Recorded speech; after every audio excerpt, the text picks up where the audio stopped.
ബാബുരാജ് ജോഗതി സാറാണ്. ബാബുരാജ് ജോഗതി സാർ ഒരു മാധ്യമ പ്രവർത്തകൻ കൂടിയാണ്. ഇത്തരം വിഷയങ്ങളിൽ കൃത്യമായിട്ട് ഡോക്യുമെന്റേഷൻ നടത്തുകയും ഇസ്ലാമോഫോബിയക്കെതിരെ കൃത്യമായിട്ട് നാരേറ്റീവ് ബിൽഡ് ചെയ്യുകയും ചെയ്യുന്ന വളരെ സജീവമായിട്ട് ഈ മേഖലയിൽ പ്രവർത്തിക്കുന്നവരാണ്. രാമകണില്ലാത്ത വിഷയത്തിലേക്ക് ഇന്റർവ്യൂവിലേക്ക് കടക്കുകയാണ്. ഞാൻ ചോദിക്കാൻ ഉദ്ദേശിക്കുന്നത് സുദേശം സാറാണ്. നമ്മുടെ വിഷയസംബന്ധിയായിട്ട് തന്നെ പ്രബുദ്ധ കേരളത്തിൽ നിറഞ്ഞു നിൽക്കുന്ന ഇസ്ലാമോഫോബിയ എന്നുള്ളതാണ്. സത്യത്തിൽ ഞാൻ ആ വിഷയത്തിൽ തന്നെ തുടങ്ങാമെന്ന് കരുതുകയാണ്. വളരെ സഹവർത്തിത്വത്തിന്റെ വളരെ കൂടി ജീവിതം നല്ല രീതിയിൽ സഹവർത്തിത്വത്തോടെയും വളരെ അവസര സമൂഹത്തിൽ ജീവിക്കുകയും അതിന്റെ പാരമ്പര്യം വിളിച്ചോതുന്ന കേരളീയ മണ്ണിൽ നിന്ന് തന്നെ വളരെ വിഷമമർപ്പിക്കുന്ന ഇസ്ലാമോഫോബിയ പ്രചരിപ്പിക്കുകയും അതിനെതിരെ മുന്നോട്ട് പോവുകയും ചെയ്യുന്ന ഒരു സാഹചര്യം നമ്മുടെ പ്രബുദ്ധ ശരിക്കും സത്യത്തിൽ മാറ്റിപ്പണിയേണ്ടതായിട്ട് പണ്ട് കാലത്തുള്ള സവർണ ബോധത്തിൽ ഇന്നും കുരുങ്ങിക്കിടക്കുകയാണോ നമ്മുടെ പ്രബുദ്ധത?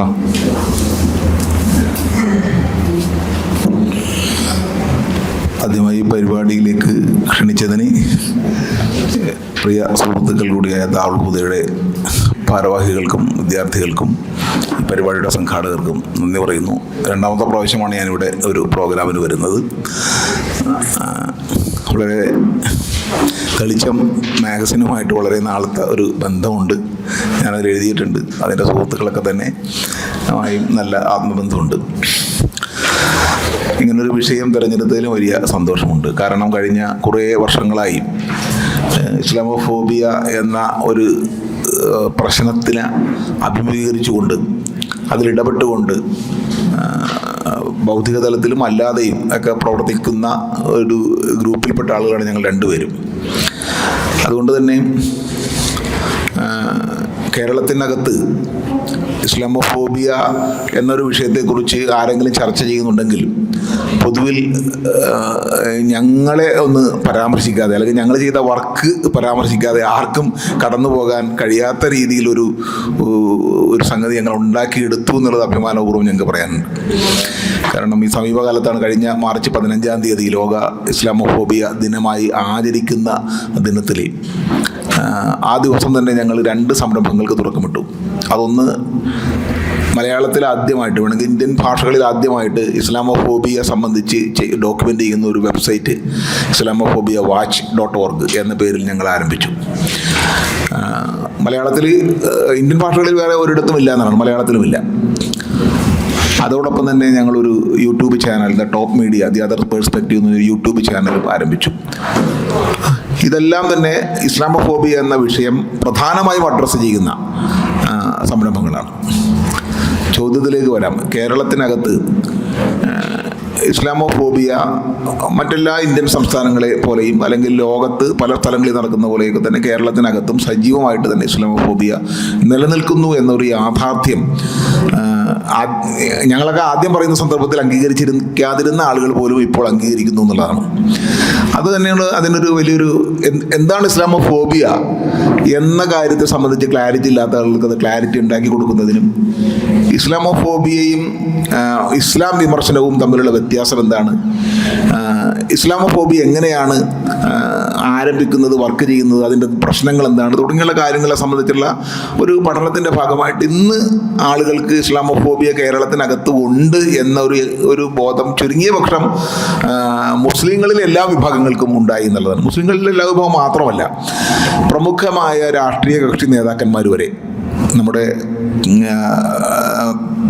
മുഖ്യധാര രാഷ്ട്രീയത്തിൽ നിൽക്കുന്ന പ്രധാനപ്പെട്ട നേതാക്കന്മാർ വരെ ഇസ്ലാമോഫോബിയ എന്ന വാക്ക് ഉപയോഗിക്കുകയും എഴുതുകയും പ്രസംഗിക്കുകയൊക്കെ ചെയ്യുന്നുണ്ട്. ഞങ്ങളിതൊക്കെ ആദ്യം പറയുന്ന കാലഘട്ടത്തിൽ ഉണ്ടായിരുന്നില്ല. അതിൽ ഇസ്ലാമോഫോബിയ ഇല്ലാഞ്ഞിട്ടില്ല, അതിനെക്കുറിച്ചുള്ള അവബോധമില്ലാതിരുന്നു എന്നുള്ളതാണ്. അവബോധം വരുമ്പോഴാണ് ഇവരത് മനസ്സിലാക്കുന്നത്, ഇത് ഇസ്ലാമോഫോബിക് ആണ് ഈ പ്രസ്താവന, അല്ലെങ്കിൽ ഈ പ്രവൃത്തി, ഈ എഴുത്ത്, ഈ യൂട്യൂബ് ചാനൽ, ഇതെല്ലാം ഇസ്ലാമോഫോബിക് ആണ് എന്ന രീതിയിലേക്ക് ആളുകൾക്ക് മനസ്സിലാക്കുന്ന ഒരു പ്രവർത്തനം ഞങ്ങളെപ്പോലെയുള്ള കുറച്ച് ആളുകൾ എടുത്തതിൻ്റെ ഒരു ഫലമാണ്. കേരളത്തിൻ്റെ ചരിത്രം പരിശോധിച്ചാൽ, എനിക്ക് ബാബുരാജ് അത് കുറച്ചും കൂടി വിശദമായിട്ട് പറയുന്നത് ഞാൻ കരുതുന്നു, അതിലേക്ക് നടക്കുന്നില്ല. കേരളത്തിൻ്റെ തന്നെ ചരിത്രം, ഇന്ത്യയുടെ തന്നെ ചരിത്രം പരിശോധിച്ച് കഴിഞ്ഞാൽ ഈ ഇസ്ലാമോഫോബിയക്ക് വളരെ ദീർഘകാലത്തെ പഴക്കമുണ്ട്. കാരണം ഇപ്പോൾ ഒന്നും വന്നൊരു കാര്യമൊന്നുമില്ല. വളരെ ദീർഘകാലം തന്നെ ഇസ്ലാമോഫോബിയ ഇവിടെ ഇന്ത്യൻ ദേശീയ പ്രസ്ഥാനവുമായി ബന്ധപ്പെട്ട് തന്നെ പ്രവർത്തിച്ചിട്ടുണ്ട് എന്നുള്ളതാണ് നമ്മൾ ചരിത്രം പരിശോധിക്കുമ്പോൾ മനസ്സിലാക്കുന്നൊരു കാര്യം. ശരിക്കും വർഗീയത എന്നൊരു വാക്ക്, ഉദാഹരണം പറഞ്ഞാൽ വർഗീയത എന്നൊരു വാക്കിൻ്റെ ഒരു ഉത്ഭവത്തെക്കുറിച്ച് ഞങ്ങൾ അന്വേഷിക്കുകയുണ്ടായി. ആ വാക്ക് ഉത്ഭവിക്കുന്നത് ഇന്ത്യയിലെ മുസ്ലിം വിഭാഗക്കാർ അവരുടെ രാഷ്ട്രീയ അവകാശങ്ങൾ ഉന്നയിക്കാൻ തുടങ്ങിയപ്പോഴാണ്. അതുവരെ വർഗീയത എന്ന വാക്കിനൊരു സാമുദായികത എന്ന അർത്ഥത്തിലുള്ള ഒരു പോസിറ്റീവ് അർത്ഥമായിരുന്നു പലരും ഉപയോഗിച്ചിരുന്നെങ്കിൽ പിന്നീട് അത് പതുക്കെ അത് മാറി, കേരളത്തിൽ ഉൾപ്പെടെ അത് മാറി പിന്നെ അതൊരു നെഗറ്റീവ് അർത്ഥത്തിൽ, അത് കൂടുതലും മുസ്ലിങ്ങളെ ഒരു പക്ഷത്ത് കുറ്റപ്പെടുത്തുന്ന രീതിയിലേക്കുള്ള നെഗറ്റീവ് അർത്ഥത്തിൽ ഉപയോഗിച്ചു തുടങ്ങി എന്നുള്ളതാണ് അതിൻ്റെ ഒരു ചരിത്രം പരിശോധിച്ച് മനസ്സിലായത്. അപ്പോൾ സൂചിപ്പിച്ചു വരുന്നത് കേരളത്തിനകത്ത് മലപ്പുറം ജില്ല ഉണ്ടാക്കിയ കാലഘട്ടത്തിൽ തുടങ്ങിയൊക്കെ പരിശോധിച്ച് കഴിഞ്ഞാൽ, കേരളത്തിൻ്റെ ദേശീയ സമരവുമായിട്ട് ബന്ധപ്പെട്ടൊക്കെ പരിശോധിച്ച് കഴിഞ്ഞാൽ, 1921 മലബാർ കലാപവുമായിട്ട് ബന്ധപ്പെട്ട് പരിശോധിച്ച് കഴിഞ്ഞാൽ, ഇതെല്ലാം ചരിത്രപരമായി പരിശോധിച്ച് കഴിഞ്ഞാൽ ഇന്ന് നമ്മൾ പറയുന്ന രീതിയിലുള്ള ഇസ്ലാമോഫോബിയ ആണ് എന്ന് അത്ര ആളുകൾ തിരിച്ചറിയില്ല. പക്ഷേ ഇസ്ലാമോഫോബിയ വർക്ക് ചെയ്തിരുന്നു എന്നുള്ളതാണ് യാഥാർത്ഥ്യം. ആ ഇസ്ലാമോഫോബിയയെ ഇവിടുത്തെ പ്രമുഖങ്ങളായ പല രാഷ്ട്രീയ സാമൂഹിക പ്രസ്ഥാനങ്ങളും സാംസ്കാരിക പ്രസ്ഥാനങ്ങളും തന്നെ ഉപയോഗിച്ചിട്ടുണ്ട് എന്നുള്ളതാണ് നാം മനസ്സിലാക്കുന്നത്. അതൊരു നല്ലൊരു ടൂളായി ഉപയോഗിച്ചുകൊണ്ട് ജനങ്ങളുടെ ഇടയിൽ വിദ്വേഷമുണ്ടാക്കി അതിൻ്റെ ഫലം കൊയ്യാൻ വേണ്ടിയുള്ള ബോധപൂർവമായ ശ്രമങ്ങൾ നടത്തി. പിന്നെ അത് ഏറ്റവും ശക്തമായി നമ്മൾ അനുഭവപ്പെട്ട് തുടങ്ങുന്നതെന്ന് പറയുന്നത് ഇന്ത്യക്കകത്ത് ഹിന്ദുത്വ ശക്തികൾ രാഷ്ട്രീയ അധികാരം കൈകാര്യം ചെയ്യാൻ തുടങ്ങിയപ്പോഴാണ്. അവർ സാമൂഹികമായി വളരെയധികം സാമൂഹികമായും സാംസ്കാരികമായും കേരളത്തിൽ ഉൾപ്പെടെ വളരെയധികം ശക്തി പ്രാപിച്ച ഒരു പ്രസ്ഥാനമാണ് RSS എന്ന് നമുക്കറിയാം. കാരണം കേരളത്തിനകത്താണ് ഏറ്റവും കൂടുതൽ RSSൻ്റെ ശാഖകളുള്ള ഒരു സംസ്ഥാനങ്ങളിൽ ഒന്ന്. അതുകൊണ്ട് തന്നെ കേരളത്തിൽ അവർക്ക് മുസ്ലിങ്ങൾക്കെതിരായിട്ടുള്ള നരേറ്റീവുകൾ സൃഷ്ടിച്ച് വിപുലമാക്കുന്നതിൽ സാധിച്ചിട്ടുണ്ട്. പക്ഷെ അതപ്പോൾ പോലും അതൊരു രാഷ്ട്രീയ അടിസ്ഥാനത്തിൽ അവർക്ക് നേതൃത്വം കൊടുക്കാൻ അല്ലെങ്കിൽ അത് അധികാരത്തിലേക്ക് വരാനൊന്നും കഴിഞ്ഞിരുന്നില്ല. ഇപ്പോൾ പോലും കേരളത്തിൽ കഴിഞ്ഞില്ല എന്നുള്ളതാണ്. ഇപ്പോഴാണ് ആദ്യമായിട്ട് ഈ ഒരു MP-യും MLA ഒക്കെ ഉണ്ടായി തുടങ്ങുന്നത് ഈ സമീപകാലത്ത് മാത്രമാണ് BJPയുടെ രാഷ്ട്രീയ പ്രസ്ഥാനത്തിന്. പക്ഷെ അഖിലേന്ത്യാ തലത്തിൽ BJP എന്ന RSSൻ്റെ രാഷ്ട്രീയ പ്രസ്ഥാനമായ BJP അഖിലേന്ത്യാ തലത്തിൽ അധികാരം വന്നതോടുകൂടി ആഗോളതലത്തിൽ 9/11 ശേഷം ശക്തിപ്പെട്ട ഇസ്ലാമോഫോബിയ ഇന്ത്യയിലെ ഹിന്ദുത്വ ശക്തികൾ അതിസൂക്ഷ്മമായ രീതിയിൽ പ്രയോഗിക്കാൻ തുടങ്ങി എന്നുള്ളതാണ്. അതിൻ്റെ ഒരു ഫലമായി കേരളത്തിനകത്തും നമ്മളിപ്പോൾ പറഞ്ഞുകൊണ്ട് പ്രബുദ്ധം എന്ന് വിശേഷിപ്പിക്കപ്പെടുന്ന കേരളത്തിനകത്തും ഇസ്ലാമോഫോബിയ അതിശക്തമായ രീതിയിൽ വളർന്നു എന്നുള്ളതാണ്. അതിൽ നമ്മൾ പൊതുവിൽ മതേതരം എന്ന് വിശേഷിപ്പിക്കപ്പെടുന്ന കക്ഷികൾക്ക് വരെ പങ്കുണ്ട് എന്നുള്ളതാണ് അതിൽ ഏറ്റവും വലിയ സങ്കടകരമായ കാര്യം. മുസ്ലിം വിഷയങ്ങളുമായി മുസ്ലിം രാഷ്ട്രീയ ആവശ്യങ്ങളുമായി ഒക്കെ ബന്ധപ്പെട്ട് അവർ പലപ്പോഴും നടത്തുന്ന സംസാരങ്ങളും ഇടപെടലുകളും തന്നെ ഇസ്ലാമോഫോബിക്കായി മാറുന്നതാണ്. ഒരു ജനവിഭാഗത്തിൻ്റെ സ്വയം കർത്തൃത്വത്തെ നിഷേധിക്കുന്ന ഏതൊരു ജനവിഭാഗത്തിന് ഒരു സ്വയം കർത്തൃത്വം ഉണ്ടാവും. ആ സ്വയം കർത്തൃത്വത്തിനെ നിഷേധിക്കുന്ന നിലപാടിലേക്ക് പലപ്പോഴും മതേതര കക്ഷികൾ കൂടി പങ്കുചേരുമ്പോഴാണ് കേരളത്തിനകത്ത് ഇസ്ലാമോഫോബിയ കുറേ കൂടി ശക്തമാകുന്നത്. അതുകൊണ്ടാണ് BJP RSS വിഭാഗക്കാർ സ്വാഭാവികമായിട്ട് നമുക്ക് മനസ്സിലാക്കാം അവർ ഇസ്ലാമോഫോബിക്കാണ്, മുസ്ലിം വിരുദ്ധ സമീപനമുള്ളവരാണ്, മുസ്ലിങ്ങളെ വംശീയമായി ഉന്മൂലനം ചെയ്യണമെന്ന് ആഗ്രഹിക്കുന്ന ഒരു പ്രത്യയശാസ്ത്രം കൊണ്ടു നടക്കുന്ന ആൾക്കാരാണ്, അതിനനുസരിച്ചുള്ള നരേറ്റീവുകൾ സൃഷ്ടിക്കുന്ന ആൾക്കാരാണെന്നെല്ലാം നമുക്കറിയാമെങ്കിലും മതേതര കക്ഷികളെ കുറിച്ച് നമുക്ക് അത്ര വലിയ ആശങ്കകൾ അക്കാര്യത്തിലില്ലായിരുന്നു. പക്ഷേ അവരും ഈ രീതിയിലുള്ള ഒരു നരേറ്റീവ് ബോധപൂർവമോ അല്ലെങ്കിൽ അല്ലാതെയോ കേരളത്തിനകത്ത് സൃഷ്ടിച്ചതിൻ്റെ ഫലമായിട്ടാണ് നേരത്തെ ചൂണ്ടിക്കാണിച്ച ഇസ്ലാമോഫോബിയ എന്ന് പറയുന്ന ഒരു സംഗതി കേരളത്തിന് പൊതുസമൂഹത്തിനകത്ത് ശക്തമായത് എന്നാണ് ഞാൻ വിശ്വസിക്കുന്നത്. തുടർന്നുള്ള സംഭാഷണത്തിൽ എങ്ങനെയൊക്കെയാണ് എന്നുള്ള കാര്യങ്ങൾ നമുക്ക് വിശദീകരിക്കാവുന്നതാണ്. ആമുഖമായി ഇത്രയും പറഞ്ഞുകൊണ്ട് ഞാൻ തൽക്കാലം നിർത്താം. ഇതോടനുബന്ധമായിട്ട് ബാബുരാജ് യോഗി സാറോട് എനിക്ക് ചോദിക്കാന്നുള്ളത്, ഇനിയിപ്പോൾ ഈ നമ്മൾ പറഞ്ഞു വെച്ചതുപോലെ തന്നെ കേരളത്തിൽ മുസ്ലിം അപരവൽക്കരണം അല്ലെങ്കിൽ മുസ്ലിം വിദ്വേഷവും മുസ്ലിം വിരുദ്ധ വംശീയതയും എല്ലാം നിലനിൽക്കുമ്പോഴും ഇസ്ലാമോഫോബിയ എന്നുള്ള ടേം എന്തിനാണ് നാം ഉപയോഗിക്കുന്നത്? നമുക്കതിന് പകരം മുസ്ലിം വിരുദ്ധ വംശീയത എന്നോ മുസ്ലിം അപരവൽക്കരണം എന്നൊക്കെ ഉപയോഗിച്ചാൽ പോരെ. പൊതുവെ സെമിറ്റിക് മതങ്ങൾക്കെതിരെ എല്ലാം പലതരത്തിൽ പൊതുവായിട്ട് അവർക്കെതിരെ വിമർശനങ്ങൾ ഉന്നയിക്കാറുണ്ട്, അവരെ വംശീയമായിട്ട് നേരിടാറുണ്ട്. ആ യുക്തിയിൽ നിന്ന് ചിന്തിച്ച് ആ യുക്തിയിൽ നിന്ന് സംസാരിച്ചാൽ പോരെ. ഈ അടുത്താണ് കേരളത്തിൽ ഇടതുപക്ഷ പ്രസ്ഥാനത്തിന്റെ വിദ്യാർത്ഥി നേതാവ് പോലും പറഞ്ഞത് കേരളത്തിൽ അങ്ങനെ ഇസ്ലാമോഫോബിയ ഒന്നും നിലനിൽക്കുന്നില്ല, അതെല്ലാം ചിലർ പറയുന്ന ഒരർത്ഥത്തിൽ അക്കാദമിക് ലാംഗ്വേജിൽ അതൊരു ജാർഗൻ മാത്രമാണെന്ന് പറഞ്ഞു വെക്കുന്നവർ വരെ നിലനിൽക്കുന്ന സാഹചര്യത്തിൽ എവിടെയാണ് ഇസ്ലാമോഫോബിയ എന്നുള്ള ടേമിന് റെലവൻസ് വരുന്നത്? അതെവിടെയാണ് പ്രാധാന്യം അർഹിക്കുന്നത്? ഒന്നാമതായിട്ട് ഞാൻ ഇങ്ങനൊരു സംവാദത്തിൽ അല്ലെങ്കിൽ ഒരു പരിപാടിയിൽ പങ്കെടുക്കാൻ അവസരം ഉണ്ടായതിൽ ഉള്ള സന്തോഷം. വളരെ പ്രധാനപ്പെട്ട ഒരു ചോദ്യമായിട്ടാണ് ഞാനിതിനെ കാണുന്നത്. അപ്പോൾ എൻ്റെ ആമുഖമായിട്ട് സുഹൃത്ത് ശ്രീ സുദേശൻ രഘു അത് പറഞ്ഞു കഴിഞ്ഞിട്ടുണ്ട്.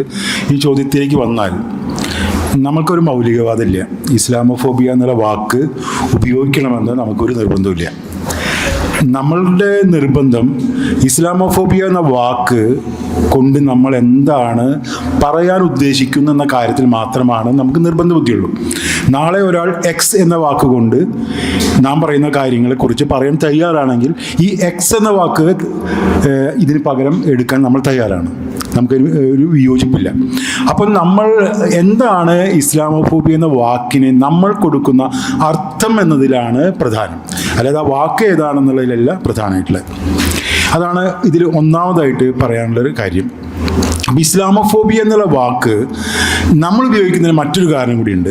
കാരണം ലോകത്തിലെ ആകമാനം ഉപയോഗിക്കുന്ന വളരെയേറെ ലോകം പരിശോധിച്ച് നോക്കുകയാണെങ്കിൽ ഒരുപാട് ഗവേഷണ കേന്ദ്രങ്ങളിൽ, അതുപോലെ തന്നെ UN പോലെയുള്ള പ്രധാനപ്പെട്ട സംവിധാനങ്ങൾ, ആഗോളതലത്തിൽ പ്രവർത്തിക്കുന്ന ഏജൻസികൾ, ഗവേഷണ കേന്ദ്രങ്ങൾ, യൂണിവേഴ്സിറ്റികൾ, കോളേജുകൾ, ഗവേഷകർ, ഇങ്ങനെ ജേണലുകൾ, ഇത്തരം ആളുകളൊക്കെ ഇസ്ലാമോഫോബിയ എന്നുള്ള വാക്ക് ഉപയോഗിച്ച് തുടങ്ങിയിട്ടുണ്ട്.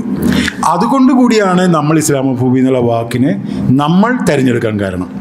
അപ്പോൾ ഞാൻ പറഞ്ഞു, ഇസ്ലാമോഫോബിയ എന്നുള്ള വാക്കിനോടല്ല നമ്മുടെ പ്രശ്നം, മറിച്ച് ഇസ്ലാമോഫോബിയ എന്നുള്ള വാക്കിന് നമ്മൾ കൊടുക്കുന്ന അർത്ഥം എന്നുള്ളതാണ്. അപ്പോൾ നേരത്തെ പറഞ്ഞു മുസ്ലിം വിരുദ്ധ വംശീയത എന്ന വാക്ക് തീർച്ചയായിട്ടും ഉപയോഗിക്കാവുന്നതാണ്. നമ്മൾ എന്തിനാണ് ഇസ്ലാമോഫോബിയയ്ക്ക് കൊടുക്കുന്ന അർത്ഥം? യഥാർത്ഥത്തിൽ ഇന്ന് കേരളത്തിൽ നടക്കുന്നത്, നേരത്തെ പറഞ്ഞു ഇസ്ലാമോഫോബിയ എന്നുള്ള വാക്ക് നേരത്തെയും ഉണ്ട് നമ്മുടെ നാട്ടിൽ. പക്ഷേ ഇസ്ലാമോഫോബിയ എന്നുള്ള വാക്കിനെ പല ആൾക്കാരും പറയും ഇത് ഇസ്ലാമോഫോബിയ ആണെന്ന് ഒരാൾ പറയും, വേറൊരാൾ പറയും ഇത് ഇസ്ലാമോഫോബിയ അല്ലെന്ന് വേറൊരാൾ പറയും. മറ്റൊരാളുടെ അഭിപ്രായത്തിൽ ഈ പറഞ്ഞതാണ് ഇസ്ലാമോഫോബിയ എന്ന് അയാൾക്കൊരു അഭിപ്രായം ഉണ്ടാവും. ഇനി ഇസ്ലാമോഫോബിയയ്ക്ക് പലതരത്തിലുള്ള അർത്ഥങ്ങളാണ് നമ്മൾ ആളുകൾ. അപ്പോൾ അർത്ഥത്തിൻ്റെ മുകളിലൊരു പിടിവലിയാണ് നടന്നുകൊണ്ടിരിക്കുന്നത്. ഇപ്പം കേരളത്തിൽ ഒരാൾ ഇസ്ലാമോഫോബിയ ആണെന്ന് പറയുന്ന ഒരു കാര്യമല്ല മറ്റൊരാൾ ഇസ്ലാമോഫോബിയ ആണെന്ന് പറയുന്നത്. അവിടെയാണ് നമ്മളൊരു ക്ലാരിറ്റി വരുത്തുന്നത്. വാക്കിൻ്റെ അർത്ഥത്തിലാണ് നമ്മളൊരു ക്ലാരിറ്റി ഉണ്ടാവുന്നത്. എന്താണ് ഇസ്ലാമോഫോബിയ? ഇസ്ലാമോഫോബിയയെ നമ്മൾ മനസ്സിലാക്കി ഇന്ത്യൻ പെർസ്പെക്റ്റീവിൽ, ഇന്ത്യയുടെ സാഹചര്യത്തിൽ നമ്മൾ ഇസ്ലാമോഫോബിയ മനസ്സിലാക്കുന്നത് 3 കാര്യങ്ങളുടെ അടിസ്ഥാനത്തിലാണ്. ഒന്ന്, ഇസ്ലാമോഫോബിയ എന്ന് പറയുന്നത് ഒരു വിഭാഗത്തിൻ്റെ, മുസ്ലിങ്ങൾക്ക് അവരുടെ സ്വയം നിർണയാവകാശത്തെ തടയുകയാണെങ്കിൽ, അതിനെ തടയുകയാണെങ്കിൽ, സ്വയം നിർവചനാവകാശത്തെ തടയുകയാണെങ്കിൽ, അതിനെ തടസ്സപ്പെടുത്തുകയാണെങ്കിൽ അത് ഇസ്ലാമോഫോബിയ ആണെന്നാണ് നമ്മുടെ അഭിപ്രായം. അതായത് മുസ്ലിങ്ങൾക്ക് ഒരു ലോകവീക്ഷണമുണ്ട്, ഇതാ പരലോകത്തെക്കുറിച്ച് ഞാൻ ഇങ്ങനെ കരുതുന്നു, അല്ലെങ്കിൽ ഈ ലോകത്തെ ജീവിതത്തെക്കുറിച്ച് ഞാൻ ഇങ്ങനെ കരുതുന്നു, ആധ്യാത്മികമായ കാര്യങ്ങളെക്കുറിച്ച് ഇങ്ങനെ എനിക്ക് അഭിപ്രായമുണ്ട്. ഇങ്ങനെ ഒരാൾക്ക് അഭിപ്രായമുണ്ടെങ്കിൽ മുസ്ലിങ്ങൾക്ക് അവരുടെ അഭിപ്രായം തുറന്നു പറയാനും അത് സൂക്ഷിക്കാനും അത് ഉയർത്തിപ്പിടിക്കാനും അതിനെക്കുറിച്ച് സംസാരിക്കാനുള്ള അവകാശത്തെ തടയുകയാണെങ്കിൽ അത് ഇസ്ലാമോഫോബിയയാണ്. അതാണ് ഇന്ത്യൻ സാഹചര്യത്തിലെ ഇസ്ലാമോഫോബിയ എന്ന് പറയുന്നത്. വളരെ പ്രധാനപ്പെട്ട ഒരു കാര്യം. ഇന്ത്യൻ സാഹചര്യത്തിൽ ഇസ്ലാമോഫോബിയയുടെ മറ്റൊരു കാര്യം അത് മുസ്ലിങ്ങൾക്കെതിരെയുള്ള വംശീയതയാണ്. അപ്പോൾ മുസ്ലിം വിരുദ്ധ വംശീയതയാണ് ഇസ്ലാമോഫോബിയ. അപ്പോൾ നമ്മളവിടെ ഒരു കാര്യം പ്രധാനമായി പരിശോധിക്കേണ്ടി വരും. എന്താണ് വംശീയത എന്ന് പറയുന്ന ഒരു കാര്യം? വംശീയത എന്ന് പറയുന്നത് വംശമല്ല വംശീയത. നമുക്കറിയാം ലോകത്ത് അങ്ങനെ കൃത്യമായ വംശങ്ങളൊന്നും ലോകത്ത് നിലനിൽക്കുന്നില്ല. ഇപ്പോൾ കഴിഞ്ഞ ദിവസത്തെ വാർത്ത പറയുന്നത് ബംഗാളികളൊന്നും നാട്ടിൽ നിന്ന് തിരിച്ചു വരാൻ സാധ്യതയില്ലെന്നാണ്. കാരണം ബംഗാളിൽ എന്തൊക്കെ കുഴപ്പങ്ങൾ നടന്നിരിക്കുന്നു, അവിടെ ഭരണമാറ്റം ഉണ്ടായി, ഇനി ബംഗാളികളൊന്നും നാട്ടിലേക്ക് തിരിച്ചു വരില്ല എന്നാണ് പത്രം എഴുതുന്നത്. കേരളത്തിലുള്ള ബംഗാളികളാണോ ഒക്കെ.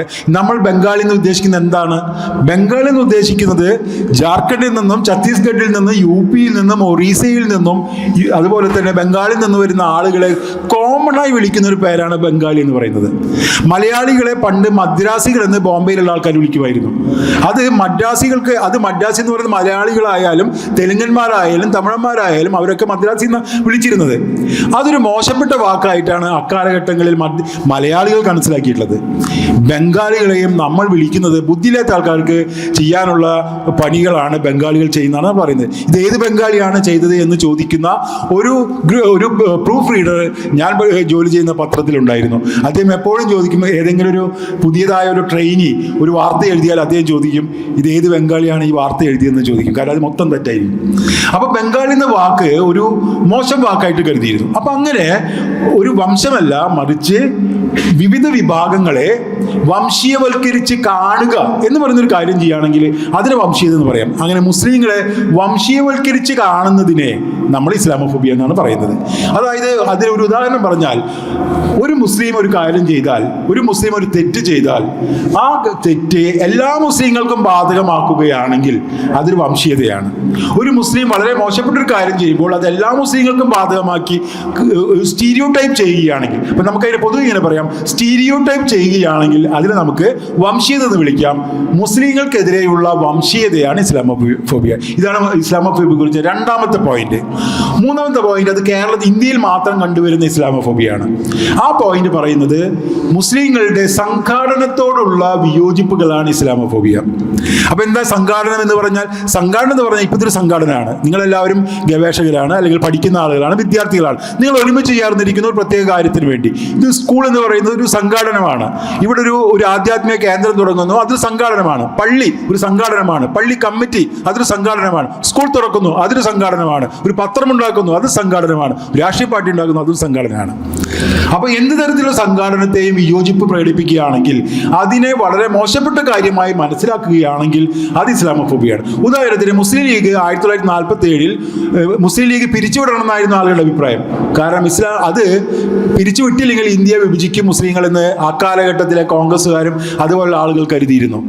അപ്പോൾ അങ്ങനെ പറയുകയാണ് മുസ്ലിങ്ങളുടെ സംഘാടനത്തിലുള്ള, രാഷ്ട്രീയ പാർട്ടി ഉണ്ടാക്കൽ മാത്രമല്ല മറിച്ച് ഇപ്പം ഇതും ഒരു സംഘാടനമാണ്, സംഘാടനത്തിലുള്ള വിയോജിപ്പാണ് ഇസ്ലാമോഫോബിയ. അപ്പം ഇങ്ങനെ ഈ അർത്ഥങ്ങൾ, അപ്പം ഞാൻ നേരത്തെ 3 കാര്യങ്ങളാണ് പറഞ്ഞത്. ഈ 3 കാര്യങ്ങൾക്കും നിങ്ങൾ ഏത് പേരിട്ട് വിളിച്ചാലും, XY or Z ഏത് പേരിട്ട് വിളിച്ചാലും, ഇസ്ലാമോഫോബിയ എന്ന് വിളിച്ചാലും നമുക്ക് വിയോജിപ്പില്ല. അപ്പം നമ്മളുടെ കാര്യം ആ വാക്കിലല്ല, മറിച്ച് അതിന് നൽകുന്ന അർത്ഥത്തിലാണ്. നമ്മളതുകൊണ്ട് മുസ്ലിം വിരുദ്ധ വംശീയത എന്ന് വിളിച്ചാലും മുസ്ലിം വിരുദ്ധത എന്ന് വിളിച്ചാലും നമ്മൾ ഈ അർത്ഥമാണ് നൽകുന്നതെങ്കിൽ നമ്മൾക്ക് അതിനോട് വിയോജിപ്പില്ല.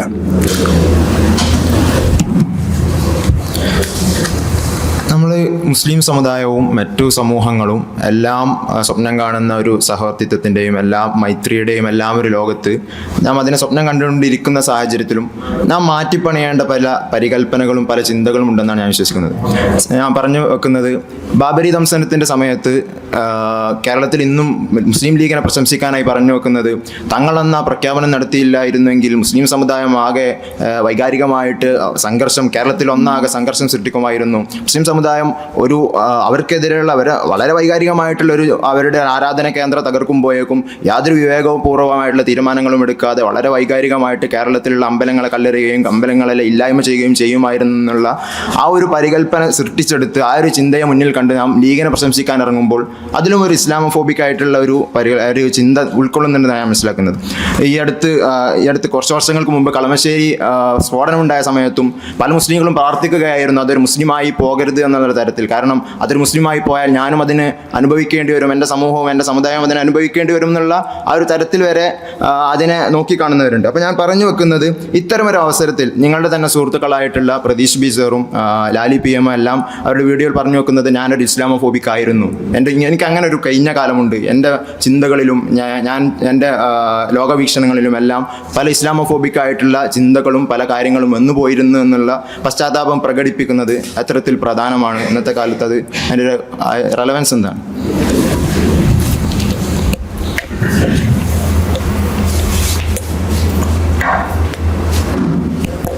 ഹലോ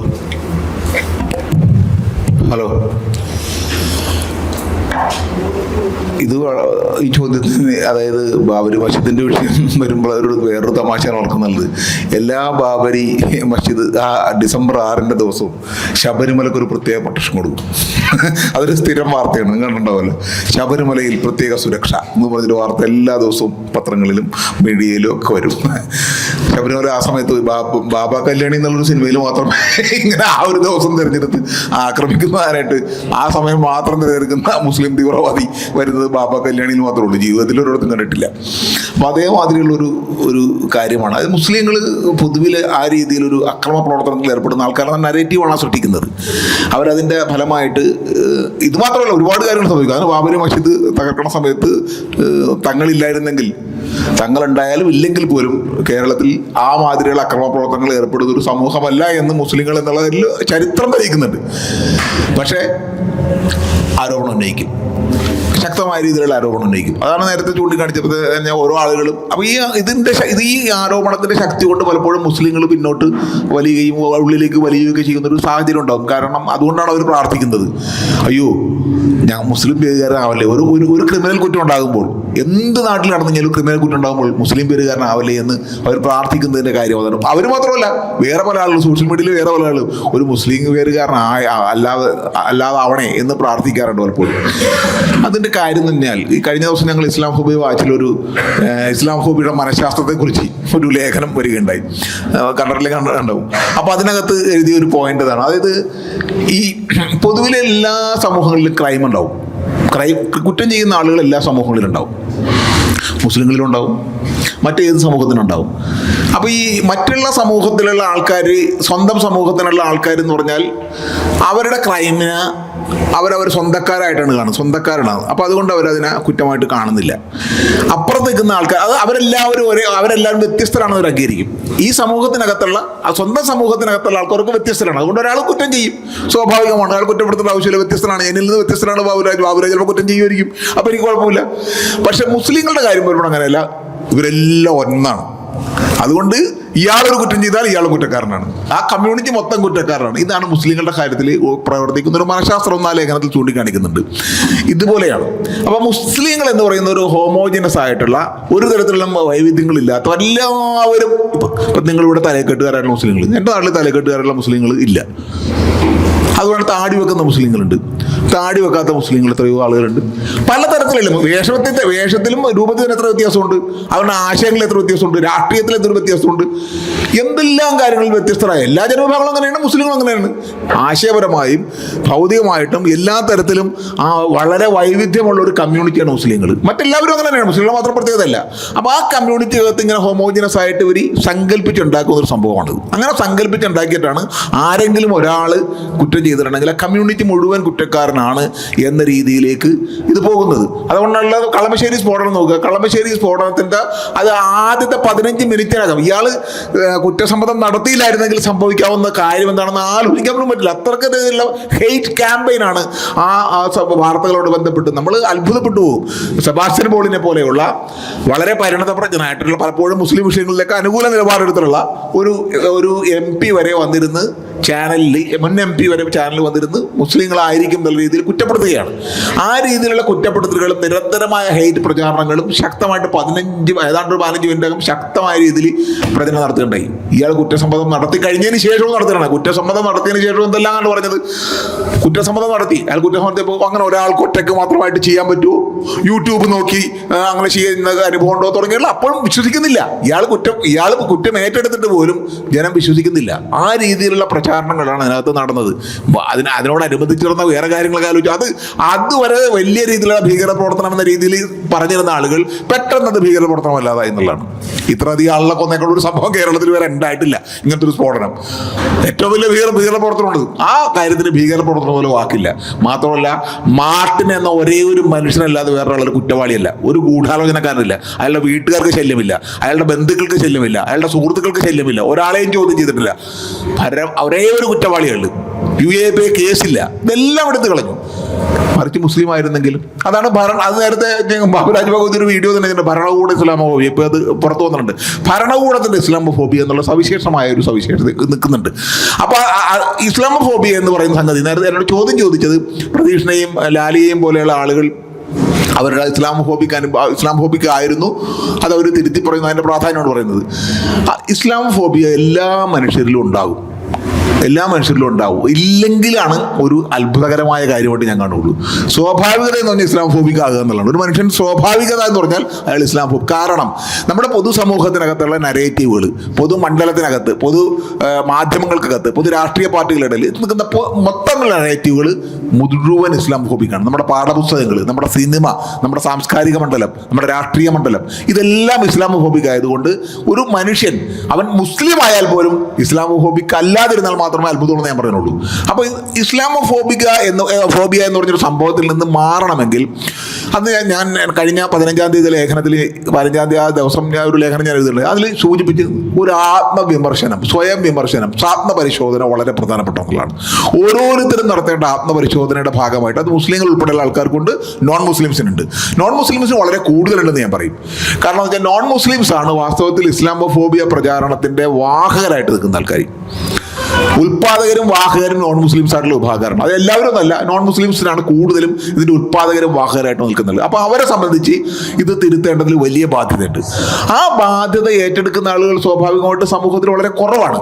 ആ കുറഞ്ഞ ആളുകൾ കണ്ടാണ് കൂടുതൽ ആളുകളിലേക്ക് വരുന്നത്. PM ലാലി മുസ്ലിമായിട്ട് ജനിച്ച ആളാണ്, എന്നിട്ട് ഇവിടെ ഇസ്ലാമോഫോബിക്കായിരുന്നു. പക്ഷെ അവർ ഓരോ അനുഭവങ്ങൾ, അവരുടെ മകളായിട്ടൊക്കെ ബന്ധപ്പെട്ടൊക്കെ കുറേ അനുഭവങ്ങളിൽ ബന്ധപ്പെട്ടാണ് അവർ മാറ്റി. നിങ്ങൾ ആ വീഡിയോ മനസ്സിലാവും. അവർ ആ അനുഭവങ്ങളുടെ അടിസ്ഥാനത്തിലാണ് അവർ ഇത് തിരിച്ചറിയുന്നത്. പിന്നീട് പതുക്കെ സോഷ്യൽ മീഡിയയിലേക്ക് വന്ന് സോഷ്യൽ മീഡിയയിൽ പലതരത്തിലുള്ള ഇസ്ലാമോഫോബിയ സംബന്ധിച്ചുള്ള പലതരത്തിലുള്ള നരേറ്റീവുകൾ, അനുകൂലവും പ്രതികൂലവുമായിട്ടുള്ള നരേറ്റീവുകളൊക്കെ കണ്ട് സ്വയം മനസ്സിലാക്കി തിരുത്താൻ ഓരോരുത്തരും തയ്യാറായി വരുന്നതാണ്. ഇക്കാര്യത്തിലൊരു ആത്മാർത്ഥത, ആർജവം, സത്യസന്ധത വളരെ പ്രധാനപ്പെട്ടതാണ്. പല ആളുകളെ സംബന്ധിച്ച്, മുസ്ലിങ്ങളെ സംബന്ധിച്ച് ഞാൻ എപ്പോഴും ചൂണ്ടിക്കാണിക്കുന്ന ഒരു കാര്യം എന്ന് പറഞ്ഞാൽ ഈ ഭാവനയ്ക്ക് ഭയങ്കര അനന്ത സാധ്യതയുള്ളൊരു കാര്യമാണ് ഇസ്ലാമോഫോബിയ. മുസ്ലിം വിരുദ്ധ വംശീയത എന്ന് പറഞ്ഞ ഭാവനയ്ക്ക് അനന്ത സാധ്യത എന്ത് വേണേ പറയാം.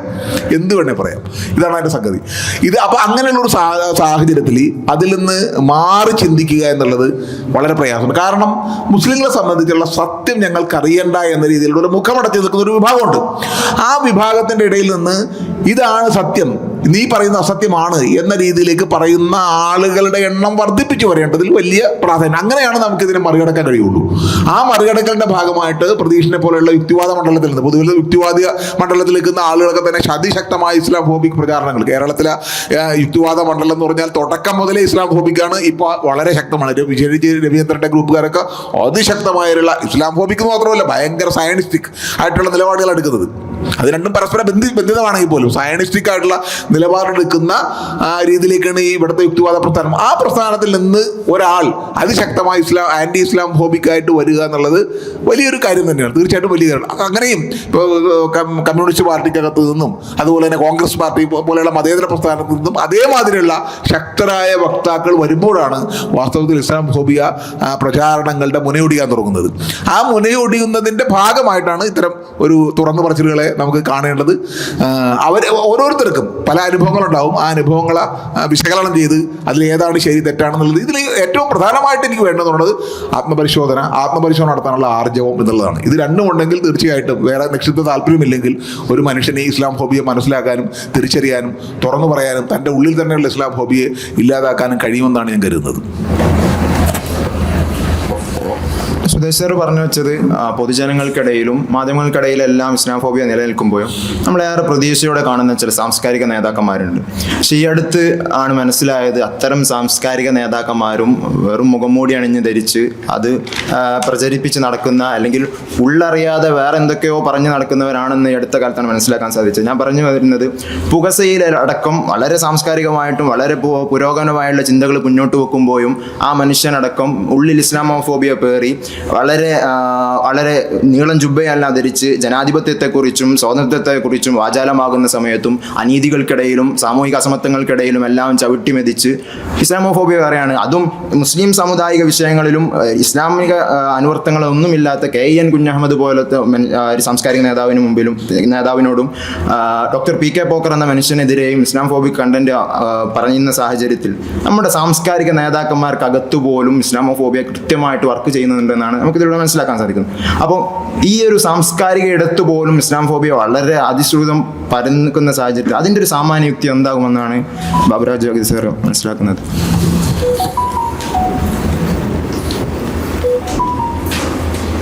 ഞാനൊരു മാധ്യമപ്രവർത്തകനാണെന്ന് പറഞ്ഞിരുന്നല്ലോ. ഒരു ഞാനപ്പോൾ ഇസ്ലാമോഫോബിയ എങ്ങനെയാണ് നമ്മുടെ നാട്ടിൽ ഡെവലപ്പ് ചെയ്യുന്നതിനെ കുറിച്ച് ഒരു ഉദാഹരണം, നിങ്ങൾക്ക് എല്ലാവർക്കും അറിയുന്ന ഒരു ഉദാഹരണം ഞാനൊന്ന് സൂചിപ്പിക്കാം. അപ്പോൾ നമുക്കത് എന്തുകൊണ്ടാണ് ഇതിങ്ങനെ നിലനിൽക്കുന്നത്? ഇസ്ലാമോഫോബിയക്കായിട്ടുള്ള ഒരു അന്തരീക്ഷത്തിലാണ് നമ്മൾ ജീവിക്കുന്നത്. അതായത് വ്യാജ യുക്തികളുടെയും വ്യാജ വിവരങ്ങളുടെയും അടിസ്ഥാനത്തിലുള്ള ഒരു അന്തരീക്ഷം നമ്മുടെ സമൂഹത്തിൽ നിലനിൽക്കുന്നുണ്ട്. അതിൻ്റെ ഉള്ളിൽ നമ്മൾ ജീവിച്ചു പോവുകയാണ് ചെയ്യുന്നത്. ഒരു ഉദാഹരണം ഞാൻ പറയാം. ഏപ്രിൽ 21 മുണ്ടത്തിക്കോട് എന്ന് പറയുന്ന സ്ഥലത്ത് പൂരത്തിൽ ഒരു സ്ഫോടനം നടക്കുന്നത് നിങ്ങൾക്കറിയാം. ഒരു വെടിക്കെട്ട് സ്ഫോടനം, 14 പേര് മരിച്ചു എന്നാണ് എനിക്ക് തോന്നുന്നത്. 14 പേര് മരിച്ച ഒരു സ്ഫോടനമാണ് മുണ്ടത്തിക്കോട് സ്ഫോടനം. സീൻ 1. സീൻ 2, ഗുരുവായൂർ അമ്പലത്തിൽ ഈദ് മുബാറക് എന്ന പേരിൽ ഒരു എഴുതിയിട്ടുള്ള ഒരു മിഠായി കടലാസ് കിട്ടുന്നു. ഈദ് മുബാറക്. ഗുരുവായൂർ അമ്പലത്തിൽ രാവിലെ 21 രാവിലെ ഈദ് മുബാറക്ക് എന്ന് പറയുന്ന ഒരു മിഠായി കിട്ടുന്നത് ഒരു തമിഴ് ഭക്തയ്ക്കാണ്. അവരത് ഒരു വാച്ച്മാന് കൊണ്ടു കൊടുക്കുന്നു. വാച്ച്മാൻ നോക്കുന്നു, ഈദ് മുബാറക്ക് എന്ന് പറയുന്ന ഒരു മിഠായി കടലാസ് ഇതാ ഗുരുവായൂർ അമ്പലത്തിൻ്റെ പ്രമൈസസിൽ നിന്ന് കിട്ടിയിരിക്കുന്നു. അവർ അന്വേഷണം നടത്തി, ആരാണ് ഈദ് മുബാറക്ക് എന്ന് പറയുന്ന എഴുതിയിട്ടുള്ള കവറുള്ള മിഠായി കിട്ടിയത്. അന്വേഷണം നടത്തി, ഒന്നും കണ്ടെത്താൻ കഴിഞ്ഞില്ല. അന്ന് ഉച്ചയ്ക്ക് അമ്പലത്തിൻ്റെ വേറൊരു സ്ഥലത്ത് നിന്ന് താരിഖ് അൻവർ എന്ന പേരുള്ള ഒരു ചെറുപ്പക്കാരനെ അദ്ദേഹം മാനസിക വിഭ്രാന്തി പ്രകടിപ്പിച്ചതായി കണ്ടെത്തുകയും പോലീസ് വന്ന് അദ്ദേഹത്തെ പിടിച്ചുകൊണ്ടുപോവുകയും ചെയ്തു. അന്വേഷണത്തിൽ നിന്ന് മനസ്സിലായ ഒരു കാര്യം എന്ന് വെച്ചാൽ താരിഖ് അൻവർ കശ്മീരി സ്വദേശിയാണ്. അദ്ദേഹം കശ്മീരിൽ നിന്ന് എന്നോ മിസ്സായ ഒരാളാണ്. ആ മിസ്സായതിനു ശേഷം അദ്ദേഹത്തിനെ കുറിച്ച് പരാതി കൊടുത്തിട്ടുണ്ട്. അദ്ദേഹത്തിന് കാണാനില്ല എന്ന് പറയുന്ന പരാതി കശ്മീരിലൊരു പോലീസ് സ്റ്റേഷനിലുണ്ട്. ഇവർ അന്വേഷിച്ചപ്പോൾ അദ്ദേഹത്തിനെ കണ്ടെത്തി മനസ്സിലായി അദ്ദേഹത്തിന് മാനസിക വിഭ്രാന്തി ഉണ്ട്. ഇതൊക്കെ കഴിഞ്ഞു അദ്ദേഹത്തിനെ ആശുപത്രിയിലാക്കി. തൃശ്ശൂർ നടന്ന 3 ഇൻസിഡൻ്റാണ്. സത്യത്തിൽ ഈ 3 ഇൻസിഡൻറ്റും നമ്മളൊരു ബന്ധമില്ല. ആദ്യത്തെ ബന്ധം ഇങ്ങനെയാണ്. ബി ഗോപാലകൃഷ്ണൻ എന്ന് പറയുന്ന BJPയുടെ കാൻഡിഡേറ്റ് ഒരു നരേഷൻ ഉണ്ടാക്കുന്നു. മിഠായി കടലാസ് യഥാർത്ഥത്തിൽ വിതരണം ചെയ്തത് താരിഖ് അൻവറാണ്. താരിഖ് അൻവർ വിതരണം ചെയ്ത മിഠായി കടലാസാണ് യഥാർത്ഥത്തിൽ ഈ ഭക്തിക്ക് ലഭിക്കുന്നത് എന്ന് പറഞ്ഞ നരേഷൻ 2 ദിവസത്തിന് ശേഷം BJPയുടെ നേതാക്കന്മാരും ബി ഗോപാലകൃഷ്ണൻ ഉണ്ടാക്കുന്നു. ഏപ്രിൽ 26 പുതിയൊരു നരേഷൻ ഡെവലപ്പ് ചെയ്യുന്നു. പുതിയ നരേഷൻ അനുസരിച്ച് താരിഖ് അൻവർ താമസിച്ചിരുന്നത് പാഞ്ചജന്യം എന്ന് പറയുന്ന ഗുരുവായൂർ അമ്പലത്തിൻ്റെ ഒഫീഷ്യലായിട്ടുള്ള അവരുടെ 3 താമസ സൗകര്യങ്ങളാണ്. കൗസ്തുഭം, പാഞ്ചജന്യം, പിന്നെ വേറൊരു പേരിലുള്ള ഒരു താമസ സൗകര്യമുണ്ട്. ഗസ്റ്റ് ഹൗസുകളുണ്ട് അവർക്ക്. ഈ ഗസ്റ്റ് ഹൗസിൽ ഒന്നിലാണ് ഈ പറയുന്ന താരിഖ് അൻവർ ദിവസങ്ങളായിട്ട് താമസിക്കുന്നത്. അങ്ങനെയുള്ള സ്ഥലത്ത് അമുസ്ലിങ്ങൾക്ക് താമസിക്കാൻ അനുമതിയില്ല. എന്നിട്ടും താരിഖ് അൻവർ, ഒരു IS ഏജന്റായ താരിഖ് അൻവർ എങ്ങനെയാണ് അവിടെ താമസിക്കാനിടയായത്? എന്നിട്ട് ഇത് എഴുതുന്നത് ശശികലയാണ്. ശശികല ടീച്ചർ എന്നറിയപ്പെടുന്ന BJPയുടെ നേതാവ്, സംഘപരിവാർ നേതാവ്. അതിനുശേഷം അവർ മറ്റൊരു കാര്യം കൂടി പറയുന്നു. താരിഖ് അൻവർ താമസിച്ചിരുന്ന അതേ ദിവസമാണ് പൂരത്തിൻ്റെ വെടിക്കെട്ട് അപകടം നടക്കുന്നത്.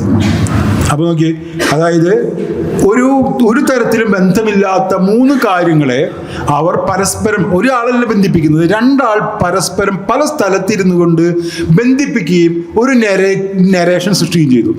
ഇവിടെ ഇരിക്കുന്ന ആരും അത് കേട്ടിട്ടില്ല. കാരണം അതത്ര നരേഷന് ശക്തി ഉണ്ടായിരുന്നില്ല എന്നുകൊണ്ടാണ് അത് കേൾക്കാഞ്ഞത്. ആ നരേഷൻ കുറച്ചുകൂടി ശക്തിയായിരുന്നു. ഇപ്പം ഞാനതിന് നരേഷൻ ശക്തി കൊടുക്കുകയാണ് ചെയ്തത്. അപ്പോൾ നിങ്ങൾ കേൾക്കാത്തത് കൊണ്ടാണ്. പക്ഷേ എല്ലാതും അങ്ങനെയല്ല. ഏതൊക്കെ നരേഷനാണ് ശക്തിപ്പെടുക എന്നുള്ളത് ഉണ്ടാക്കുന്ന ആളുകൾക്ക് അപ്പോൾ പറയാൻ അറിയില്ലെങ്കിലും, അവർക്കത് പറയാൻ കഴിയില്ലെങ്കിലും, ചില നരേഷൻസ് ഒരു സമൂഹത്തിൽ വ്യാപകമായി പറന്നു പിടിച്ചേക്കാം. ഇവിടെ പരസ്പരം ബന്ധമില്ലാത്ത കുറേ കാര്യങ്ങളെ അതിനിടയിൽ ഈ വെടിക്കെട്ട് അപകടത്തെക്കുറിച്ച് മുൻ DGP ആയിട്ടുള്ള സെൻകുമാർ മറ്റൊരു നരേഷൻ ഉണ്ടാക്കിയിട്ടുണ്ട്. ഈ സമയത്ത് ഇതിന് തൊട്ടു മുന്നേ മനോരമ പത്രത്തിന്റെ കുറച്ച് ആളുകൾ, കുറച്ച് പത്രപ്രവർത്തകർ അവിടെ ചെന്നിട്ടുണ്ട്. അവരായിരിക്കുമോ ഈ അട്ടിമറിക്ക് പിന്നിൽ എന്ന് പറയുന്ന ഒരു നരേഷൻ കൂടി ഉണ്ടാക്കിയിട്ടുണ്ട്. ഇങ്ങനെ ഒരു സെറ്റ് നരേഷൻസിലൂടെയാണ് ഒരു സത്യം ഉണ്ടാക്കിയെടുക്കുന്നത്. യഥാർത്ഥത്തിൽ ഇത് ഒരു നുണയാണ് നമുക്കറിയാം. പക്ഷേ ഈ നുണ എങ്ങനെ ഇരിക്കുന്നത്? ഈ നുണ ഒരു അറ്റ്മോസ്ഫിയറിൻ്റെ ഉള്ളിലാണ് നിൽക്കുന്നത്. ഒരുപാട് നുണകൾ ഉൾപ്പെടുന്ന ഒരു എക്കോസിസ്റ്റമാണിത്.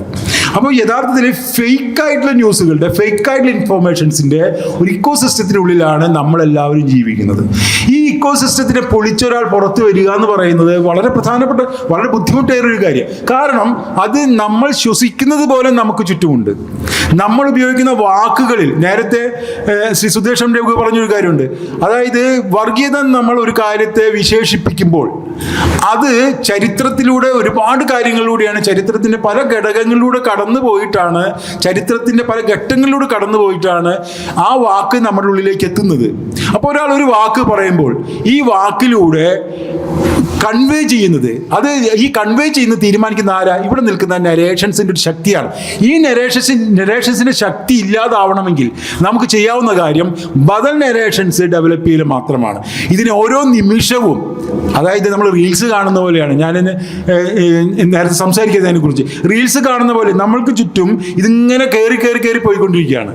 ഓരോ നിമിഷവും പുതിയ പുതിയ കണക്ഷൻസ് ഡെവലപ്പ് ചെയ്തുകൊണ്ടിരിക്കുകയാണ്. ഓരോ കണക്ഷൻസിലും ആരൊക്കെയാണ് ഉൾപ്പെടുത്തുന്നത്, ആരൊക്കെയാണ് പുറത്താവുന്നത് എന്ന് നമുക്കറിയില്ല. അപ്പോൾ നമ്മൾ ഈ സംവിധാനത്തിനുള്ളിൽ ജീവിക്കുമ്പോൾ ഏത് സംവിധാനമാണ് ശരി, ഏതാണ് തെറ്റ് എന്ന് നമുക്ക് പറയാൻ കഴിയില്ല. ഒരു ഉദാഹരണം ഞാൻ പറഞ്ഞു, ഈ ഭാഗം നിർത്താം. അത് ഒരാൾ ചോദിക്കുകയാണ്, ഒരു മതം എന്ന് പറഞ്ഞാൽ, ഒരാളോട് ഒരു വാക്ക്, മതം എന്ന് പറഞ്ഞാൽ നിങ്ങളുടെ മനസ്സിലേക്ക് ആദ്യം വരുന്ന ഒരു മതം ഏതായിരിക്കും? ഒരാളോട്, നമ്മൾ റോട്ടിൽ കാണുന്ന ഒരാളോട് ചോദിക്കുന്നു മതം എന്ന് പറഞ്ഞാൽ നിങ്ങളുടെ മനസ്സിൽ വരുന്ന, ഞാൻ വേറൊന്നും ചോദിക്കുന്ന ഒരാളോട് ചോദിക്കും മതം എന്ന് പറഞ്ഞാൽ എന്തായിരിക്കും പറയാൻ സാധ്യത? 100% അയാൾ ആദ്യമായി പറയാൻ പോകുന്നത് മുസ്ലിമിനെ കുറിച്ചായിരിക്കും, ഇസ്ലാമിനെ കുറിച്ചായിരിക്കും അയാൾ പറയാൻ സാധ്യത. അതായത് അതിനൊരു കാരണമുണ്ട്. ഹിന്ദു എന്ന് പറഞ്ഞാൽ എന്താണെന്ന് ചോദിച്ചാൽ ഒരു ഹിന്ദു എന്തായിരിക്കും അഭിപ്രായം പറയാം? അയാൾ പറയാം ഹിന്ദു ഒരു മതമാണോ എന്ന് ചോദിച്ചാൽ അതൊരു സംസ്കാരമാണെന്ന് പറയും. അല്ലെ, അങ്ങനെയുള്ള ആളുകൾ പറയും അത് സംസ്കാരമാണെന്ന് പറയും. ഇനി എന്തെങ്കിലും കാരണവശാൽ നമ്മളൊരു കുഴപ്പം പറയാണ്, അല്ലെങ്കിൽ ഇപ്പോൾ ഈ അടുത്ത് ഇലക്ഷൻ കഴിഞ്ഞൊരു നരേഷൻ ഉണ്ടായി, ഹിന്ദുക്കൾക്ക് കാര്യമായ ഇതൊന്നും കിട്ടിയില്ല, പല ആവശ്യമായിട്ടുള്ള സീറ്റുകളൊന്നും കിട്ടിയിട്ടില്ല എന്ന് പറഞ്ഞാൽ നരേഷൻ ഉണ്ടായി. ആ സമയത്ത് അവർ ഹിന്ദുവാണ്. എന്നാൽ അത് അപ്പോൾ എന്തെങ്കിലും കുഴപ്പം ഉണ്ടായിക്കഴിഞ്ഞാൽ അവർ പറയും അതൊരു സംസ്കാരത്തിൻ്റെ പ്രശ്നമാണ്. ഏതെങ്കിലും വീട്ടിൽ നിന്ന് ഒരു പെൺകുട്ടി വീട്ടുകാരുടെ താല്പര്യമില്ലാതെ വിവാഹം കഴിച്ച് പോയാൽ അതിനെ എതിർക്കുന്ന കുടുംബത്തെക്കുറിച്ച് എന്തായിരിക്കും പറയുക? ഹിന്ദു ആണെങ്കിൽ പറയും അയാൾ ഒരു പിന്തിരിപ്പനാണ്, ഒരു യാഥാസ്ഥിതിനാണെന്ന് പറയും. ഒരു മുസ്ലിം ആണെങ്കിൽ എന്ത് പറയും? എന്തായിരിക്കും ഉപയോഗിക്കുന്ന വാക്ക്? അയാൾ ഒരു മതമൗലികവാദിയാണെന്ന് പറയും. മതത്തിൻ്റെ ഒരു സൂചനയോട് കൂടിയായിരിക്കും പറയാം. അപ്പോൾ മുസ്ലിം അല്ലെങ്കിൽ ഇസ്ലാം എന്ന് പറയുമ്പോൾ മതം എന്ന് പറയുന്ന ഒരു കാര്യം, നമ്മളുടെ ഒരു പൊതുധാരണയിൽ ഇസ്ലാം ഒരു മതമാണ്, ഹിന്ദു ഒരു മതമാണ്. പക്ഷേ ഇസ്ലാമിന് മാത്രം മതം എന്ന് പറയുന്ന ഒരു അധിക രൂപമുള്ളതായിട്ട്, അധിക സ്വഭാവമുള്ളതായിട്ട് നമുക്ക് തോന്നുകയാണ്. എന്നാൽ മുസ്ലിങ്ങളെ ഹൈന്ദവരെ സംബന്ധിച്ചിടത്തോളം ആവശ്യത്തിനത് മതമായും ആവശ്യത്തിനത് സംസ്കാരമായും മാറിക്കളിക്കാനുള്ള സാഹചര്യമുണ്ട്. ഇത് ഒരു നരേഷനിലൂടെ ഉണ്ടാക്കിയിട്ടുള്ള. അപ്പോൾ അത്തരത്തിലുള്ള നരേഷൻ്റെ ഉള്ളിലാണ് നമ്മൾ ജീവിക്കുന്നത്. ഇതിലേത് നരേഷനാണ് നമ്മൾ സ്വീകരിക്കുന്നത് എന്ന് പറയുന്നത്, വെള്ളത്തിൽ ഒരു മത്സ്യം കിടക്കുമ്പോൾ വെള്ളത്തിൽ കിടക്കുന്ന മത്സ്യത്തെ സംബന്ധിച്ചിടത്തോളം വെള്ളം ചുറ്റും ഉണ്ടെന്നുള്ള കാര്യം മനസ്സിലാവണമെങ്കിൽ വെള്ളത്തിന് പുറത്തു വരണം. അതുവരെ മത്സ്യത്തെ സംബന്ധിച്ചിടത്തോളം ഒരു എക്കോസിസ്റ്റമാണ്. വെള്ളം ഉണ്ടെന്ന് പോലും നമുക്കറിയില്ല. നമ്മൾ ശ്വസിക്കുന്നുണ്ടെന്ന് നമ്മൾ അറിയുന്ന എപ്പോഴാണ്? നമ്മൾ മൂക്ക് പൊത്തി പിടിക്കുമ്പോഴാണ്. അതുവരെ നമ്മൾ ശ്വസിക്കുന്നുണ്ട് എന്ന് നമ്മൾ അറിയുന്നേ ഇല്ല. അപ്പോൾ ഈ ഇക്കോസിസ്റ്റത്തിനുള്ളിൽ ഫേക്ക് ന്യൂസുകളുടെയും ഫേക്ക് ഇൻഫോർമേഷൻസ് ഇക്കോസിസ്റ്റത്തിലാണ് ഈ ആളുകളൊക്കെ ജീവിച്ചിരിക്കുന്നത്. നമ്മളെപ്പോലെ തന്നെ സാംസ്കാരിക നായകരും ജീവിച്ചുകൊണ്ടിരിക്കുന്നത്. ഇതിനെ തലതിരിച്ചിട്ടാൽ മാത്രമാണ് നമുക്ക് സത്യങ്ങൾ പുറത്തു വരാൻ കഴിയുള്ളൂ. അതുകൊണ്ടാണ് ആളുകൾ ഡോക്യുമെന്റ് ചെയ്യുന്നത്. ഇപ്പം നമ്മൾ ഇതൊക്കെ ഇസ്ലാമോഫോബിയെ കുറിച്ച് വാചാലമാകുന്ന സാഹചര്യത്തിലും കേരളത്തിൽ ഇസ്ലാമോഫോബിയ നിലനിൽക്കാൻ സാഹചര്യം വരുത്തിവെച്ചത് മുസ്ലിങ്ങൾ തന്നെയാണ്, അത് അവരുടെ പ്രവർത്തനം കൊണ്ട് അവർ നേടിയെടുത്തതാണെന്ന് പറഞ്ഞു വെക്കുന്ന ചിലരുണ്ട്. അവർ പറഞ്ഞു വെക്കുന്നത് PFI പോലത്തെ സംഘടനകളുടെ അക്രമാസക്തമായിട്ടുള്ള അവരുടെ വൈകാരിക സ്വഭാവങ്ങളാണ്, അതല്ലെങ്കിൽ SDPI PDP പോലത്തെ സംഘടനകളുടെ വൈകാരികമായിട്ടുള്ള പ്രഭാഷണങ്ങൾ, എന്തിനേയും തൊട്ടുനിർത്തുന്ന പ്രഭാഷണങ്ങളും എഴുത്തുകളും വായനകളും എല്ലാമാണ്. അതിനപ്പുറത്തേക്ക് മതരാഷ്ട്രവാദം പറയുന്ന ജമാഅത്തെ ഇസ്ലാമിയാണ് ഇതിനെല്ലാം കാരണക്കാരെന്ന് പറഞ്ഞു വെച്ച് ഇസ്ലാമോഫോബിയ ഇസ്ലാമോഫോബിയ വെറും ഒരു മറയാണ്. അത് ഇത്തരം ന്യൂനപക്ഷ വർഗീയതക്ക് മുന്നോട്ട് പോകാനുള്ള ഒരു മറ മാത്രമാണ്. അതിലൂടെയാണ് ഇത് മറയാക്കിയിട്ടാണ് അവർ അവരുടെ ന്യൂനപക്ഷ വർഗീയത പ്രചരിപ്പിക്കുന്നത്, അതിലൂടെ അവർ മുന്നോട്ട് പോകുന്നത്. ഇസ്ലാമോഫോബിയക്കെതിരെ അതിന് വിരുദ്ധമായിട്ട് നിലപാട് എടുക്കുന്നവർ ഇത്തരം പാർട്ടികളുടെ, ഇത്തരം സംഘടനകളുടെ ഫണ്ടഡ് ആളുകളാണ്. അവർ ഇത്തരം ആളുകളുടെ അടുത്ത് നിന്ന് പൈസ ലഭിച്ചിട്ടാണ് ഇത്തരം പ്രവർത്തനങ്ങൾക്ക് മുതിരുന്നത് എന്നെല്ലാം പറഞ്ഞു വെക്കുന്നവരുടെ അടുത്ത് സാർ എന്താണ് പ്രതികരിക്കുന്നത്? അവരോട് എന്ത് പ്രതികരിച്ചാലും അവർ മാറ്റൂല. അത് ഒന്നാമത്തെ പറയാം. അതാണ് അവരുടെ അജണ്ട. അതായത് നമ്മളീ പറയുന്നത് ഈ ഇസ്ലാം ഫോബിക്കെതിരെയുള്ള നമ്മുടെ ഇപ്പോൾ വെബ്സൈറ്റ് നോക്കിയാലും നമ്മുടെ എഴുത്തുകൾ നോക്കിയാലും ഇത് ഇത് 2020 തുടങ്ങി 25 വരെ ഞാൻ എഴുതിയ FB പോസ്റ്റുകളാണ്. ഇസ്ലാം ഫോബിയ മാത്രം, വേറൊരു വിഷയം എടുത്തിട്ടില്ലേ. അത് ഞാൻ വെറുതെ സമാഹരിച്ചിട്ട് പ്രിന്റ് എടുത്ത് വെച്ച് അത്രയും എഴുതിയിട്ടുണ്ട്. ഇതിൽ നിങ്ങൾ നോക്കിയാൽ വസ്തുതാപരമല്ലാത്ത ഒരു കാര്യവും ഞാൻ അതിൽ ചൂണ്ടിക്കാണിച്ചിട്ടില്ല. കംപ്ലീറ്റ് വസ്തുതകളാണ്. ഒരാൾക്ക് ഖണ്ഡിക്കാൻ പറ്റില്ല വസ്തു വെച്ച്, ഒരു സംഗതിയും ഖണ്ഡിക്കാൻ പറ്റില്ല. പക്ഷെ അവർ പറയും ഖണ്ഡിക്കാൻ പറ്റില്ല. അവർക്കുള്ള ആളുകളുടെ ആരോപണം എന്താണ്? അതൊക്കെ മറ്റേ മൗദൂദികളുടെ ഫണ്ട് മേടിച്ച് അല്ലെങ്കിൽ സുഡാപ്പികൾ ഫണ്ട് മേടിച്ച് ആണ് ചെയ്യണമെന്നാണ് അവർ പറയുന്ന ഒരു ആരോപണം. വേറെ ഒന്നും അവർക്ക് പറയാനില്ല. ഇതൊരൊറ്റ ആരോപണമുള്ളൂ. അപ്പോൾ അവരോട് നമ്മൾക്ക് എന്താ പറയാനുള്ളത്? ഒന്നും പറയാനില്ല. അവർക്ക് വസ്തുതകൾ വെച്ച് മറുപടി പറയാനില്ലാത്തത് കൊണ്ടുള്ള ഒരു ഒഴികഴിവാണ് ഇത്.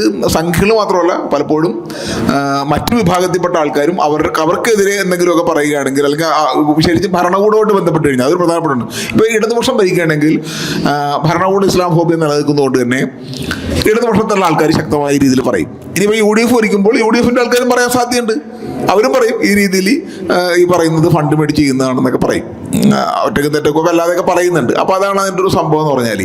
പിന്നെയെന്ന് പറഞ്ഞാൽ ഈ മുസ്ലിങ്ങളിലെ വൈവിധ്യങ്ങൾ, മുസ്ലിങ്ങളിൽ SDPI ഉണ്ടോ, അല്ലെങ്കിൽ PFI ഉണ്ടോ, ജമാഅത്ത് ഇസ്ലാമി ഉണ്ടോ, സുന്നികൾ തന്നെ സമസ്ത തന്നെ, നിങ്ങൾ EK വിഭാഗം ഉണ്ടോ, AP വിഭാഗം ഉണ്ടോ, അല്ലെങ്കിൽ മുജാഹിദുകളുണ്ടോ എന്നൊക്കെയുള്ള കാര്യങ്ങളെക്കുറിച്ച് എത്ര പേർക്ക് അറിയാം? മുസ്ലിങ്ങൾക്ക് തന്നെ എത്ര പേർക്ക് അറിയാം? പിന്നീട് ബാക്കിയുള്ളവരുടെ കാര്യം. ബാക്കിയുള്ള ആളുകളെ സംബന്ധിച്ച് എല്ലാവരും മുസ്ലിങ്ങളാണ്. ഞാനതിന് സുഡാപ്പി എന്ന വാക്കിനെ കുറിച്ച് ഞാൻ ഒരു ഫേസ്ബുക്ക് പോസ്റ്റ് ഉണ്ട്.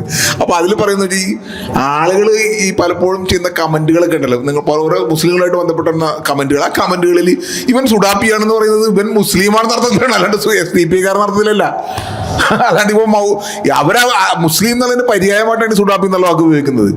അവർക്ക് ആരാണെന്ന് പോലും അറിയാവുന്നില്ല. ആ മാതിരിയാണ് പ്രചാരണങ്ങൾ. ഈ ഒരു വിദ്യാർത്ഥിക്ക്, ഏറ്റവും ടോപ്പറായ ഒരു വിദ്യാർത്ഥിക്ക് ഒരു അവാർഡ് കൊടുക്കുന്നതിൻ്റെ അടിയിൽ വരുന്ന കമൻറ്റുകൾ വായിച്ചാൽ തന്നെ അങ്ങനെയല്ലേ? ഇവളിന് നാളെ ജിഹാദി ആകുമോ അല്ലെങ്കിൽ മൗദൂദി ആകുമോ, അതിനു വേണ്ടിയാണ് ഇത് കൊടുക്കുന്നത് എന്നൊക്കെയാണ് അത് പറഞ്ഞത്. ഇപ്പം മൗദൂദി, ജഹാദി എന്നൊക്കെ രീതിയിൽ പല രീതിയിലൊക്കെ ഉപയോഗിക്കും. അപ്പോൾ അതിൻ്റെ വേറൊരു തന്ത്രം എന്ന് പറഞ്ഞാൽ ഒരു വിഭാഗം, അത് ആസൂത്രിതമായിട്ട് ഉപയോഗിക്കുന്ന ഒരു കാര്യമാണ്. ഒരു വിഭാഗം മുസ്ലിങ്ങൾ ബാഡാണ്, വേറൊരു വിഭാഗം മുസ്ലിങ്ങൾ ഗുഡാണ് എന്ന് വരുത്താൻ വേണ്ടിയാണ്. ഈ ഗുഡും ബാഡും ഒക്കെ എപ്പോഴെങ്കിലും മാറും. തൽക്കാലത്തേക്കുള്ള ബാഡാണ്. ഇപ്പോൾ അവർ ഒരു വിഭാഗത്തിനെ ബാഡാക്കി നിർത്തിയാൽ അടുത്ത സന്ദർഭത്തിൽ ആ ഗുഡായി നിൽക്കുന്ന ആൾക്ക് ബാഡാവും. ഉദാഹരണം പറഞ്ഞാൽ മുസ്ലിം ലീഗിൻ്റെ കാര്യം മാത്രം പരിശോധിച്ചാൽ, ഈ ഞാൻ എൻ്റെ ഓർമ്മയിൽ മുസ്ലിം ലീഗ് ഒരു വർഗീയ പാർട്ടി എന്നുള്ള ഓർമ്മയിലാണ് ഞാൻ എൻ്റെ രാഷ്ട്രീയ പ്രവർത്തനമൊക്കെ ആരംഭിക്കുമ്പോൾ പൊതുവിൽ ഇടതുപക്ഷക്കാരൊക്കെ പ്രചരിപ്പിച്ചിരുന്ന ഒരു കാര്യം മുസ്ലിം ലീഗ് ഒരു വർഗീയ പാർട്ടിയാണെന്നുള്ളതാണ്. അന്നോട് SDPയും ഇല്ല, ജമാഅത്ത് ഇസ്ലാമി അല്ല, വെൽഫെയർ പാർട്ടിയും ഇല്ല, വേറെ മുസ്ലിം രാഷ്ട്രീയ കക്ഷികൾ INL ഇല്ല, PDP ഒന്നുമില്ല. ആ കാലഘട്ടത്തിൽ ഇതെല്ലാമുള്ള മുസ്ലിം രാഷ്ട്രീയ കക്ഷികൾ, ഈ കക്ഷികളൊന്നും ഇല്ലാത്ത കാലഘട്ടത്തിൽ മുസ്ലിം ലീഗ് മാത്രമായിരുന്ന സന്ദർഭത്തിൽ, മുസ്ലിം ലീഗ് തന്നെ 2 ഉണ്ടായിരുന്നു. മുസ്ലിം ലീഗ് ഉണ്ടായിരുന്ന കാലഘട്ടത്തിൽ ഈ കക്ഷികളെ പറ്റി പൊതുവിൽ സമൂഹത്തിനകത്ത് ഉള്ള പ്രചാരണം അത് വർഗീയ പാർട്ടിയാണെന്നുള്ളതാണ്. ഇപ്പോഴും ഇടക്കിടക്കൊക്കെ വർഗീയ പാർട്ടി എന്ന് അവർ പറയുമെങ്കിലും കുറച്ച് അവരിൽ നിന്ന് രക്ഷപ്പെട്ട എങ്ങനെയാണ്? SDPയും വെൽഫെയർ പാർട്ടിയും വന്ന പിന്നെയാണ്, PDP ഒക്കെ വന്ന പിന്നെയാണ്. അത് ഇനി അവർ ഇത് മാറി വേറൊരു പാർട്ടി വരുമ്പോൾ ചിലപ്പോൾ ഇവർ രക്ഷപ്പെട്ടേക്കാം. അത്രേ ഉള്ളൂ കാര്യം. ഇതിങ്ങനെ മാറ്റിയും മറിച്ചും അവർ പറഞ്ഞുകൊണ്ടിരിക്കും, ഓരോ സംഘടനയെ കുറിച്ചും പറഞ്ഞുകൊണ്ടിരിക്കും. ഇപ്പോൾ പൊതുവിൽ AP വിഭാഗം സമസ്തനെ കുറിച്ച് പൊതുവിൽ കമ്മ്യൂണിസ്റ്റ് പാർട്ടിക്കാർ അവർ അരിവാൾ സുന്നികൾ എന്നൊക്കെ പലരും ആക്ഷേപിക്കാറുണ്ട്. അവരെ പറ്റി കമ്മ്യൂണിസ്റ്റ് പാർട്ടിക്കാർ പൊതുവിൽ അനുകൂല നിലപാടുണ്ട് എന്ന് പറയുമല്ലോ.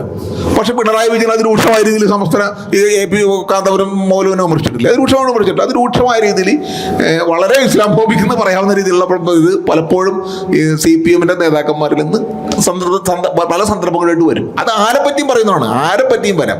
അപ്പോൾ അങ്ങനെ ഒരു ഗുഡ് മുസ്ലിം ബാഡ് മുസ്ലിം എന്ന ബൈനറി ഉണ്ടാക്കുക ഇസ്ലാമോഫോബിയയുടെ ഭാഗമാണെന്ന് ഞങ്ങൾ വളരെ വിശദമായ രീതിയിൽ എഴുതിയിട്ടുണ്ട്. അപ്പോൾ ഇസ്ലാമോഫോബിയ വർക്ക് ചെയ്യുന്നതിൻ്റെ ഒരു രൂപം അതാണ് ബാഡ് മുസ്ലിം. വാസ്തവത്തിൽ എല്ലാ മുസ്ലിങ്ങളെയും ഒരു എത്നിക് ഹൈഡ്രഡ് ഇവർ ഉണ്ടാക്കിയെടുത്തിട്ടുണ്ട്. എത്നിക് ഹൈഡ്രഡ് മുസ്ലിം എന്നൊരു വിഭാഗം വാസ്തവത്തിൽ ഒരു എത്നിസിറ്റിയുള്ള ഒരു വിഭാഗമൊന്നുമല്ല. പക്ഷെ ഒരു എത്നിക് ഹൈഡ്രഡ് ഈ മുസ്ലിങ്ങൾക്കെതിരായി അവർ ഉണ്ടാക്കിയെടുത്തിട്ടുള്ളതാണ്.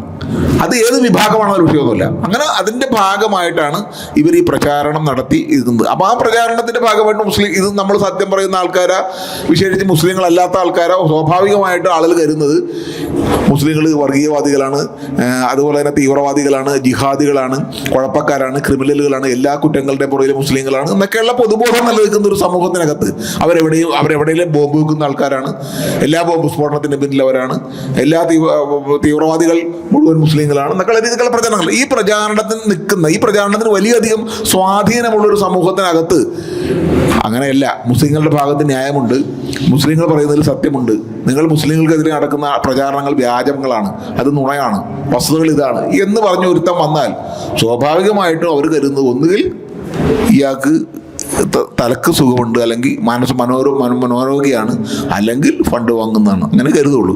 അപ്പോൾ അവരെ നമുക്ക് അങ്ങനെ മാറ്റാൻ പറ്റൂല. പക്ഷെ നമ്മൾ നമ്മുടെ ഈ പ്രചാരണങ്ങൾ സത്യസന്ധമായി തുടർന്നുകൊണ്ടിരിക്കുക എന്നുള്ളതാണ്. അത് മനസ്സിലാക്കി നേരത്തെ പറഞ്ഞ കുറച്ച് ആളുകൾ ഇത് മനസ്സിലാക്കി വരുമെന്നുള്ളതാണ്. നമ്മുടെ പ്രചാരണം നമുക്ക് തുറന്നുകൊണ്ടിരിക്കുക, അവരത് ആരോപണം തുടർന്നുകൊണ്ടിരിക്കണ്ടേ എന്ന് മാത്രമേ പറയാനുള്ളൂ. കേരളത്തിൽ വളരെ സവിശേഷമായിട്ട് ഈ മുസ്ലിം വിരുദ്ധതയും മുസ്ലിം വംശതയും ഇസ്ലാം ഫോബിക് കണ്ടന്റ് ഏറ്റുവാങ്ങേണ്ടി വരുന്ന ഒരു പ്രാദേശിക സമൂഹമാണ് ഈ മലബാർ പ്രദേശം എന്നുള്ളത്. ഇവിടെ അധികമുള്ളത് മലബാർ പ്രദേശത്തുള്ള ആളുകളാണ്. ഞങ്ങളെ സംബന്ധിച്ചിടത്തോളം എന്നും മലപ്പുറത്തിൻ്റെ സകല നീക്കുപോക്കുകളും വളരെ എണ്ണയിട്ട യന്ത്രം പോലെ സൂക്ഷിച്ചു നോക്കി. പാലക്കാട് ബോർഡറും കടന്ന് അപ്പുറത്ത് ഒരു ആന ചെരിഞ്ഞാൽ പോലും അത് മലപ്പുറത്തിൻ്റെ മേലിട്ട് അത് മലപ്പുറത്ത് ഒരു ആന ചെരിഞ്ഞു, അത് മലപ്പുറത്ത് കുറിച്ചുണ്ടാകുന്ന മലപ്പുറത്ത് നിന്നുണ്ടാകുന്ന വാർത്തകൾക്ക് പോലും സവിശേഷമായ സ്വഭാവം ഉണ്ട് ഞാൻ കരുതുന്നുണ്ട്. കാരണം മലപ്പുറത്ത് ഒരു വാർത്തയുണ്ടായാൽ അതിൻ്റെ തലക്കെട്ട് മലപ്പുറം എന്നുള്ള വാർഡാണ് വരിക. കാരണം അതിന് ചെമ്മാട് നടന്നതാകാം, അത് പരപ്പനങ്ങാടി നടന്നതാകാം, തിരൂരങ്ങാടി ആണെങ്കിലും തിരൂരങ്ങാടി എന്നുള്ളൊരു വാക്കിനപ്പുറത്തേക്ക് മലപ്പുറം എന്നുള്ളൊരു ടാഗ് ലൈനിൽ ആ തരത്തിലാണ് ആ വാർത്തയെ തന്നെ സൃഷ്ടിച്ചെടുക്കുന്നത്. അപ്പം എന്തുകൊണ്ടായിരിക്കും സവിശേഷമായി ഞാൻ മലബാർ ഏരിയ ഉണ്ടെങ്കിൽ പോലും മലപ്പുറം എന്തുകൊണ്ടായിരിക്കും ഇതിനൊരു ഇരയാകുന്നത്? കൃത്യമായിട്ട് മലപ്പുറത്ത് ലക്ഷീകരിച്ചുള്ള പ്രവർത്തനങ്ങൾക്ക് പിന്നിലുള്ള ലക്ഷ്യം എന്തായിരിക്കും? ഇത് മലപ്പുറത്തെ കേന്ദ്രീകരിച്ചിട്ടുള്ള ഇസ്ലാമോഫോബിയ എന്ന് പറയുന്നത് സത്യത്തിൽ മലപ്പുറത്തെ കുറിച്ച് മാത്രമാണെന്ന് പറയുന്നത് അത് കൂടുതലുള്ളതുകൊണ്ട് നമുക്ക് തോന്നുന്നതാണ്. യഥാർത്ഥത്തിൽ നമ്മുടെ ഒരു അന്വേഷണത്തിൽ കേരളത്തിലെ 5 പ്രദേശങ്ങളെ കേന്ദ്രീകരിച്ചിട്ട് ഇസ്ലാമോഫോബിയ ഡെവലപ്പ് ചെയ്തുകൊണ്ടിരിക്കുന്നുണ്ട്. ഇസ്ലാമോഫോബിയ ഉണ്ട്. ഒരു ഭൂമിശാസ്ത്രപരമായ ഇസ്ലാമോഫോബിയ എന്നാണ് നമ്മൾ അതിനെ പേരിട്ട് വിളിക്കാൻ ശ്രമിക്കുന്നത്, നമ്മളതിനൊരു മനസ്സിലാക്കുന്നതിൻ്റെ ഭാഗമായിട്ട്. ഒന്ന് കാസർഗോഡാണ്. നിങ്ങൾക്കറിയാം, കാസർഗോഡ് എന്ന് പറയുന്നത് എന്തിൻ്റെ കേന്ദ്രമാണ്? കള്ളക്കടത്തിൻ്റെ കേന്ദ്രമാണ്, കുറ്റവാളികളുടെ കേന്ദ്രമാണ്. അങ്ങനെ പലതരത്തിലുള്ള സ്ഥലങ്ങളുടെ കേന്ദ്രമായിട്ട് ഇപ്പോൾ ഡെവലപ്പ് ചെയ്ത് വന്ന സ്ഥലമാണ് കാസർഗോഡ്. മറ്റൊരു പ്രദേശം ഈരാറ്റുപേട്ടയാണ്. ഈരാറ്റുപേട്ടയെ കുറിച്ച് കഴിഞ്ഞ ദിവസം വരെ ഈരാറ്റുപേട്ടയെ ബന്ധപ്പെട്ട വലിയ പ്രദേശത്തെക്കുറിച്ച്, അത് കുറ്റകൃത്യങ്ങളുടെ കേന്ദ്രമാണ്. അവിടെ പോലീസ് സ്റ്റേഷൻ പ്രത്യേകിച്ച് ഒരു പോലീസ് സ്റ്റേഷൻ വേണം, പ്രത്യേകിച്ച് ഒരു ഭീകര പരിശീലന കേന്ദ്രം, ടെററിസ്റ്റ് കൺട്രോളിന് വേണ്ടിയിട്ടൊരു ഇത് തന്നെ വേണമെന്ന്. അവിടെ എനിക്ക് നിങ്ങളെല്ലാവർക്കും അറിയുണ്ടാവും, അവിടെ ഒരു സിവിൽ സ്റ്റേഷൻ തുടങ്ങാൻ വേണ്ടിയിട്ട് സ്ഥലം ചോദിച്ചു. അത് സർക്കാരിൻ്റെ കയ്യിൽ കിടക്കുന്ന ആഭ്യന്തര വകുപ്പ് കയ്യിലാണ് കിടക്കുന്നത്. അപ്പോൾ SP യോട് ചോദിച്ചു, തരുമെന്ന് ചോദിച്ചു. SP പറഞ്ഞു തരാൻ പറ്റില്ല, ഞങ്ങൾക്ക് ഭീകരവിരുദ്ധ കേന്ദ്രം തുടങ്ങാനായിട്ട് ഞങ്ങൾക്ക് സ്ഥലം വേണം. കാരണം ഈരാറ്റുപേട്ട എന്ന് പറയുന്നത് കേരളത്തിൽ ഏറ്റവും കൂടുതൽ കുറ്റകൃത്യങ്ങൾ നടക്കുന്ന അപകടം പിടിച്ച സ്ഥലമാണ്. ഒരുപാട് തീവ്രവാദികളൊക്കെ ഉണ്ട് ഇവിടെ. അതിൻ്റെ കുറേ കണക്കും കൊടുത്തു, എന്നിട്ട് അത് അനുമതി കൊടുത്തില്ല. അത് പിന്നെ വലിയ കേസും കൂട്ടായി അവസാനം അത് പിൻവലിക്കേണ്ടി വന്നു. എന്തായാലും ഈ അടുത്ത് ഒരു കാർ ആക്സിഡന്റ് ഉണ്ടായിട്ട് ഇതന്നെ സംഭവിച്ചതായിട്ട് നമുക്കറിയാം. അപ്പോൾ ഈരാറ്റുപേട്ട. ആലുവ ഇതുപോലെ തന്നെ ആഖ്യാനം ചെയ്യപ്പെട്ടുകൊണ്ടിരിക്കുന്ന മറ്റൊരു സ്ഥലമാണ്. ആലപ്പുഴ. ആലപ്പുഴയായിട്ട് നിങ്ങൾക്ക് അറിയുമെന്ന് എനിക്കറിയില്ല. സലാം എന്ന് പറയുന്നതാണ് അവിടുത്തെ CPM നേതാവ്. ഈ CPM നേതാവിനെ കുറിച്ചുള്ള ആരോപണം എന്ന് വെച്ചാൽ അദ്ദേഹം മുസ്ലിമാണ്, അദ്ദേഹം സുഡാപ്പികളുടെ SDPIയുടെ പ്രതിനിധിയാണെന്നാണ് CPM ജില്ലാ സെക്രട്ടറി ആയിരുന്ന മൂപ്പരെ കുറിച്ചുള്ള ആരോപണം. അദ്ദേഹം CPM പ്രതിനിധിയാണ്, സുഡാപ്പികളുടെ പ്രതിനിധിയാണെന്നാണ് മൂപ്പരെ കുറിച്ചുള്ള ആരോപണം. അപ്പോൾ അത് ആരൊക്കെ പറയുന്നത്? ഈ അടുത്ത് UDF സുധാകരൻ അടക്കം പറഞ്ഞു എൻ്റെ ഓർമ്മ അത്. അപ്പോൾ അങ്ങനെ ഡെവലപ്പ് ചെയ്ത ഒരു സ്ഥലമാണ് പ്രധാന പ്രശ്നം. അപ്പോൾ നമ്മൾ കണ്ടുവരുന്ന മലപ്പുറം നമുക്ക് കൂടുതൽ അറിയുന്നൊരു സ്ഥലമാണ് ആലപ്പുഴ, മലപ്പുറം, കാസർഗോഡ്, ഈരാറ്റുപേട്ട, പിന്നെ കുറച്ച് സ്ഥലം കൂടി ഉണ്ട് ഞങ്ങൾ കണ്ടെത്തി വെച്ചിട്ടുണ്ട്. മട്ടാഞ്ചേരി മാഫിയ എന്നൊരു സിനിമ ഉണ്ടല്ലോ പുതുതായിട്ട് വരുന്നുണ്ട്. അത് ഈ മട്ടാഞ്ചേരി മാഫിയ എന്ന് പറയുന്ന അത് ഞങ്ങൾ ചരിത്രം തന്നെ എഴുതിയിട്ടുണ്ട്, എങ്ങനെയാണ് മട്ടാഞ്ചേരി മാഫിയ എന്നുള്ള വാക്ക് ഡെവലപ്പ് ചെയ്തത്. അതായത് കേരളത്തിൽ നിങ്ങൾക്ക് എല്ലാവർക്കും അറിയാം, സിനിമ എന്ന് പറയുന്നത് എല്ലാ കാലത്തും കേരളത്തിലെ സിനിമാ വ്യവസായത്തിൽ മുസ്ലിങ്ങളുടെ പങ്ക് വളരെ വലുതാണ്. കാരണം നമ്മളുടെ ചെമ്മീൻ എന്ന് പറയുന്ന പരീക്കുട്ടി, മറ്റേ ഇയാള് കൺമണി ബാബു മുസ്ലിമാണ്. പരീക്കുട്ടി പഴയ കാലത്തെ ആദ്യത്തെ സ്വർണ്ണ മെഡൽ കിട്ടിയിട്ടുള്ള സിനിമയൊക്കെ എടുത്തിട്ടുള്ള അങ്ങനെയുള്ള ആളുകളാണ്. അതുപോലെ പ്രാംനേസിനെ പോലെ നടന്മാർ, ഇതൊക്കെ മുസ്ലിങ്ങളാണ്. അപ്പോൾ മുസ്ലിങ്ങൾ ഇതുവരെയും മലയാള സിനിമയിൽ വലിയൊരു ഭാഗമായിരുന്നു അവർ. പക്ഷെ ആദ്യമായിട്ട് മട്ടാഞ്ചേരി മാഫിയ എന്നുള്ള വാക്കുണ്ടായത് സിനിമാ മേഖലയിലാണ്. ആഷിഖ് അബുവിനെതിരെ ഉണ്ട്. എന്തായിരിക്കും കാരണം? ആഷിഖ് അബു മുസ്ലിം വിഷയം വേറെ വിധത്തിൽ പറയാൻ ശ്രമിച്ചു അയാൾ. അതുപോലെ തന്നെ മലപ്പുറത്ത് നിന്ന് നേരത്തെ മലപ്പുറം വിഷയം തന്നെയാണ്. മലപ്പുറത്ത് നിന്ന് കേൾട്ടൻ എന്ന് പറഞ്ഞ സിനിമ ഉണ്ടായി. കുറേ ആളുകൾ അതിൽ കണക്ട് ചെയ്യപ്പെട്ടു. കേൾട്ടൻ വരുന്നു, പിന്നെ അതിന് ശേഷം സുഡാനി ഫ്രം നൈജീരിയ വരുന്നു, അങ്ങനെ കുറേ സിനിമകൾ വന്നു. അപ്പോഴാണ് ഇതിനെക്കുറിച്ച് ഒരു സുഡാപ്പി മൗദൂദി എലമെന്റ് നമുക്ക് മനസ്സിലാവുന്നത്. അതിന് പതുക്കെ ആഷിഖ് അബുലേക്ക് വന്നു. ആഷിഖ് അബു ആണെങ്കിൽ മട്ടാഞ്ചേരിക്കാരനാണ്. ഉടനടി അത് കണക്ട് ചെയ്ത് മലയാള സിനിമയിൽ മൊത്തം നിയന്ത്രിച്ചുകൊണ്ടിരിക്കുന്നത് മട്ടാഞ്ചേരി മാഫിയാണ്. അപ്പോൾ മട്ടാഞ്ചേരി ഡെവലപ്പ് ചെയ്തു. അങ്ങനെ അൻവർ എന്ന സിനിമ ഞാൻ രാത്രി 2 മണിയുടെ സിനിമ കണ്ട ആളാണ്. അപ്പോൾ മട്ടാഞ്ചേരിയെ കുറിച്ച് എന്തോരം സിനിമകളുള്ളത് അല്ലേ? അപ്പോൾ ഇത്ര മാത്രം അൻവർ എന്ന സിനിമ കണ്ടിട്ടില്ലേ പൃഥ്വിരാജിന്റെ? അതേ മട്ടാഞ്ചേരി കേന്ദ്രീകരിച്ചിട്ടുള്ള വമ്പൻ പ്രശ്നങ്ങളാണ് നടന്നുകൊണ്ടിരിക്കുന്നത്. ഇസ്ലാമോഫോബിക്കായിട്ടുള്ള. അപ്പൊ ഇങ്ങനെ പ്രദേശങ്ങളെ ബന്ധിപ്പിച്ചുകൊണ്ട് ഇസ്ലാമോഫോബിയ. നിങ്ങളൊരു കാര്യം മനസ്സിലാക്കണമെന്ന് വെച്ചാൽ എല്ലായ്പ്പോഴും അത് ഒരുപോലെ എല്ലാം നടന്നുകൊണ്ടിരിക്കണം. പുറത്തുനിന്ന് നമുക്ക് ഒരുപോലെയാണ് തോന്നും, പക്ഷെ ഒരുപോലെ അല്ല അത്. അപ്പൊ മലപ്പുറത്തിന്റെ എങ്ങനെയാണ് ഇസ്ലാമോഫോബിയ ഡെവലപ്പ് ചെയ്ത് വന്നിട്ടുള്ളതെന്ന് ഞങ്ങൾ അതിങ്ങനെ ചരിത്രം പരിശോധിച്ചിട്ടുണ്ട്. ഏറ്റവും ആദ്യം മലപ്പുറം എന്ന് പറയുന്നത് മലബാറിനായി ബന്ധപ്പെട്ട എല്ലാ കാര്യങ്ങളും മലപ്പുറത്ത് വെക്കുകയാണ് ചെയ്തത്. എന്നാലും മലബാറിനായി ബന്ധപ്പെട്ടുകൊണ്ട് മലബാറിനെ ബന്ധപ്പെട്ട് മലബാർ കലാപം കുറേ കാര്യങ്ങളൊക്കെ ഉണ്ട്. ഇത് ഈ പറയുന്ന മലബാർ കലാപം നടന്ന മൊത്തം മലപ്പുറത്താണോ? അല്ലല്ല, പല സ്ഥലങ്ങളുണ്ടോ, പല പ്രദേശങ്ങളും അതിൻ്റെ സ്ഥലങ്ങൾ. ഇതൊക്കെ മലബാറിനെ കുറിച്ചുള്ള എല്ലാ നരേഷനും മലപ്പുറത്തിലേക്ക് കയറ്റി വെക്കുകയാണ്. അപ്പോൾ ഇതെങ്ങനെ ഫിറ്റ് ആവുന്നത്? ഇസ്ലാമോഫോബിക്ക് ഫിറ്റ് ആവേണ്ട കാര്യമൊന്നുമില്ല. അതങ്ങനെ പറഞ്ഞാൽ മതി, നമുക്ക് മനസ്സിലാവും, അവർക്ക് മനസ്സിലാവും, അതിനുള്ള ആവശ്യമുള്ളൂ. അപ്പോൾ അതിനുശേഷം അവർ കുറെ പതുക്കെ കള്ളക്കടത്ത്, മലപ്പുറത്തുകാരെന്ന് പറഞ്ഞാൽ കള്ളക്കടത്ത്, അങ്ങനെ കള്ളക്കടത്തിൻ്റെ ഒരു സാധനം ഡെവലപ്പ് ചെയ്യുന്നു. ഗൾഫുകാരായിട്ടുള്ള മലപ്പുറത്തിനെ കുറിച്ച് ഞങ്ങൾ ഗൾഫുകാരെ എങ്ങനെയാണ് ഗൾഫും മലപ്പുറവും തമ്മിലെ ബന്ധത്തെ ഇസ്ലാമോഫോബിക്കായിട്ട് ഉപയോഗിച്ചതിനെ കുറിച്ച് ചരിത്രമുണ്ട്. കള്ളക്കടത്തിൻ്റെ ചരിത്രം ഞങ്ങൾ എഴുതിയിട്ടുണ്ട്. ഇസ്ലാമോഫോബിയ സീരീസിൽ നമ്മളുടെ ഗ്രൂപ്പ് അത് എഴുതി ഞങ്ങളൊരു ലേഖനം തന്നെ എഴുതിയിട്ടുണ്ട്. കള്ളക്കടത്ത് എങ്ങനെയാണ് ഡെവലപ്പ് ചെയ്തത്. അതിനുശേഷം എയർപോർട്ടിൽ നിങ്ങൾ ബോഡിയായി ബന്ധപ്പെട്ടിട്ടുണ്ട്. അതായത് ശരീരത്തിൽ മലദ്വാരത്തിലൂടെ സ്വർണം വെച്ചിട്ട് അതിനെക്കുറിച്ചുള്ള ഡെവലപ്പ്, മലദ്വാർ ഗോൾഡ് നിങ്ങൾ കേട്ടിട്ടുണ്ടോ? അത് ഇസ്ലാമോഫോബിയ അങ്ങനെ. അപ്പോൾ ഇങ്ങനെ ഓരോ ഘട്ടമായിട്ട് അതിനെക്കുറിച്ച് നോവലിലൊരു പരാമർശമുണ്ട്. അതായത് ഇന്ത്യക്ക് പുറത്തുള്ള നോവലിൽ പരാമർശമുണ്ട്. ഈ പറഞ്ഞ പോയിന്റ് ചെറിയ കാര്യമല്ല. ഇന്ത്യക്ക് പുറത്തുള്ള ഒരു നോവൽ, പേര് ഞാൻ പറഞ്ഞുപോയി, ഒരു ട്രാവലോഗിൽ മലപ്പുറത്ത് അങ്ങനെ ചെയ്യാറുണ്ടെന്ന് പറഞ്ഞിട്ട് ഉണ്ട്. അപ്പോൾ ഇത്തരം പരാമർശങ്ങൾ ഈ മലപ്പുറത്തെ കുറിച്ച് ഈ പരാമർശം പുതുതല്ല. 1970-കളിൽ മാതൃഭൂമി ആഴ്ചപ്പത്തിൽ ഞങ്ങൾ ഇതേ പരാമർശങ്ങളുണ്ട്. എങ്ങനെയാണ് ശരീരത്തിനുള്ളിലെ സ്വർണം കടത്തുന്നത്. അപ്പം ഇങ്ങനെ ഓരോ ഘട്ടത്തിലൂടെ, പിന്നെ അത് കഴിഞ്ഞ് കുറേ കഴിഞ്ഞ് 80-കളായപ്പോൾ വേറൊരു നരേഷൻ മലപ്പുറത്ത് വെച്ചുണ്ടായി. ആദ്യം കള്ളക്കടത്ത് നരേഷൻ വന്നു, അത് ഗൾഫുകാരായിട്ട് വന്നുകൊണ്ടുണ്ടായതാണ്. അത് കഴിഞ്ഞപ്പോൾ വന്ന് ഈ മലപ്പുറംകാർ മൊത്തത്തിൽ കുഴപ്പക്കാരാണ്. മതേതര ദുർബല പ്രദേശമാണ്, അതിനൊരാൾ ഉപയോഗിച്ച വാക്കാണ് മതേതര മതേതര. എം നാരായണൻ എന്ന് പറഞ്ഞിട്ടുള്ള CPM ഒരു പുസ്തകത്തിൻ്റെ അത് ഒരു കളക്ഷൻ കളക്ഷൻ ഓഫ് എക്സസൈസ് ആണ്. അതിനകത്ത് അദ്ദേഹം മലപ്പുറത്ത് വെച്ച് പറഞ്ഞു വെച്ചാൽ മലപ്പുറം എന്ന് പറയുന്നത് മതേതര ദുർബല പ്രദേശമാണ്. ഇതിങ്ങനെ ദുർബലപ്പെടാൻ മാത്രം എന്താ സംഭവം? അപ്പോൾ മലപ്പുറം എന്ന് പറയുന്നത് മതേതരത്വത്തിനെതിരാണ്. അപ്പോൾ ഈ മതേതരത്തിനെതിരെന്താണ്? അവർ പട്ടീനെ വെട്ടിപ്പടിക്കാറുണ്ട്, തിയേറ്ററുകൾ കത്തിക്കാറുണ്ട്. ഞാൻ തിയേറ്ററുകൾ കത്തിക്കുന്നതിൻ്റെ കണക്ക് നോക്കിയിട്ടുണ്ട്. 12 തിയേറ്ററുകൾ കത്തിയെന്നാണ് പറയുന്നത്. 12 തിയേറ്റർ കത്തിയിട്ടില്ല. ഈ 12 ഞങ്ങൾ മൊത്തം തിയേറ്ററുകൾ കത്തിയ ആളുകളെ ഇന്റർവ്യൂ ചെയ്തിട്ടുണ്ട്. അപ്പോൾ ഇന്റർവ്യൂ ഒക്കെ വെറുതെ പറയണ്ട. ഈ തിയേറ്റർ കത്തിയിട്ടുണ്ട്. പക്ഷെ ആ തിയേറ്റർ കത്തിയ ആദ്യത്തെ തിയേറ്റർ കത്തിയത് ഒരു CPM-കാരൻ്റെയാണ്. അതൊരു തമാശ. അപ്പോൾ ഞങ്ങൾ അവിടുത്തെ പല ആളുകളും കണ്ടു. നേരിട്ട് കണ്ട് ഞാൻ എൻ്റെ പത്രത്തിൽ ഞങ്ങൾ എൻ്റെ ജോലി ചെയ്തിരുന്ന പത്രപ്രവർത്തനം ഉണ്ടായിരുന്നു. അദ്ദേഹത്തിൻ്റെ മാമയുടെ തിയേറ്ററാണ് ആദ്യം കത്തിയത്. അപ്പോൾ മൂപ്പര് പറഞ്ഞു പിന്നെ എൻ്റെ മാമയുടെ തിയേറ്ററാണ് ആദ്യം കത്തിയെന്നാണ് മൂപ്പര് പറഞ്ഞത്. അതിന് മുസ്ലിം കത്തിച്ചെന്നൊക്കെ പറഞ്ഞിട്ട് അപ്പോൾ CPM-മാരൊക്കെ ഉണ്ടായിരുന്നു അതിൽ. അപ്പോൾ അങ്ങനെ ഒരു നരേഷൻ ഉണ്ടായി. അതൊക്കെ എന്തുകൊണ്ടാണ്? സംഗീതത്തിനും സിനിമയ്ക്കെതിരെയുള്ള മലപ്പുറംകാർ. അപ്പോൾ നമ്മൾ മലപ്പുറം എന്ന് തോന്നുമ്പോൾ നമുക്ക് പെട്ടെന്ന് ഇങ്ങനെ തോന്നും മലപ്പുറം. അങ്ങനെയല്ല. കള്ളക്കടത്തുകാർ, കരിഞ്ചന്തക്കാർ, അക്രമികൾ, സിനിമയ്ക്കെതിരായിട്ടുള്ള ആൾക്കാർ, അതുപോലെ വയലൻസിൻ്റെ ആൾക്കാർ, അതായത് നായ്ക്കളെ വെട്ടിട്ട് പഠിക്കും എന്ന് പറയുന്നത്.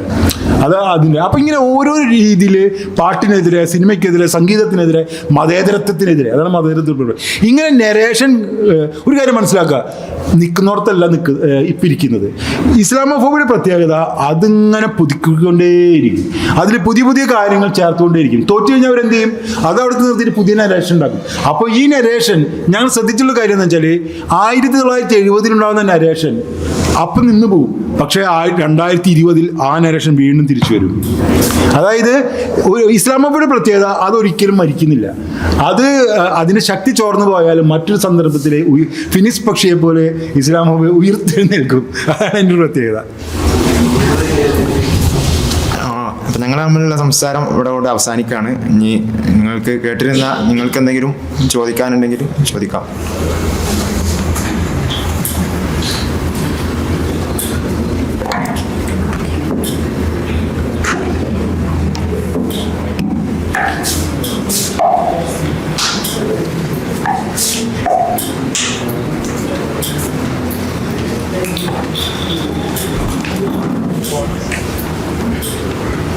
സാർ, എനിക്ക് ചോദിക്കാനുള്ളത് എന്താ വെച്ചാൽ നമ്മളെ ഈ സംഘപരിവാർ സർക്കാർ അധികാരത്തിൽ വന്നതിന് ശേഷം നമ്മൾ ഏറ്റവും കൂടുതൽ കേട്ടൊരു വാക്കാണ് ന്യൂനപക്ഷ ഏകീകരണം എന്നുള്ളത്.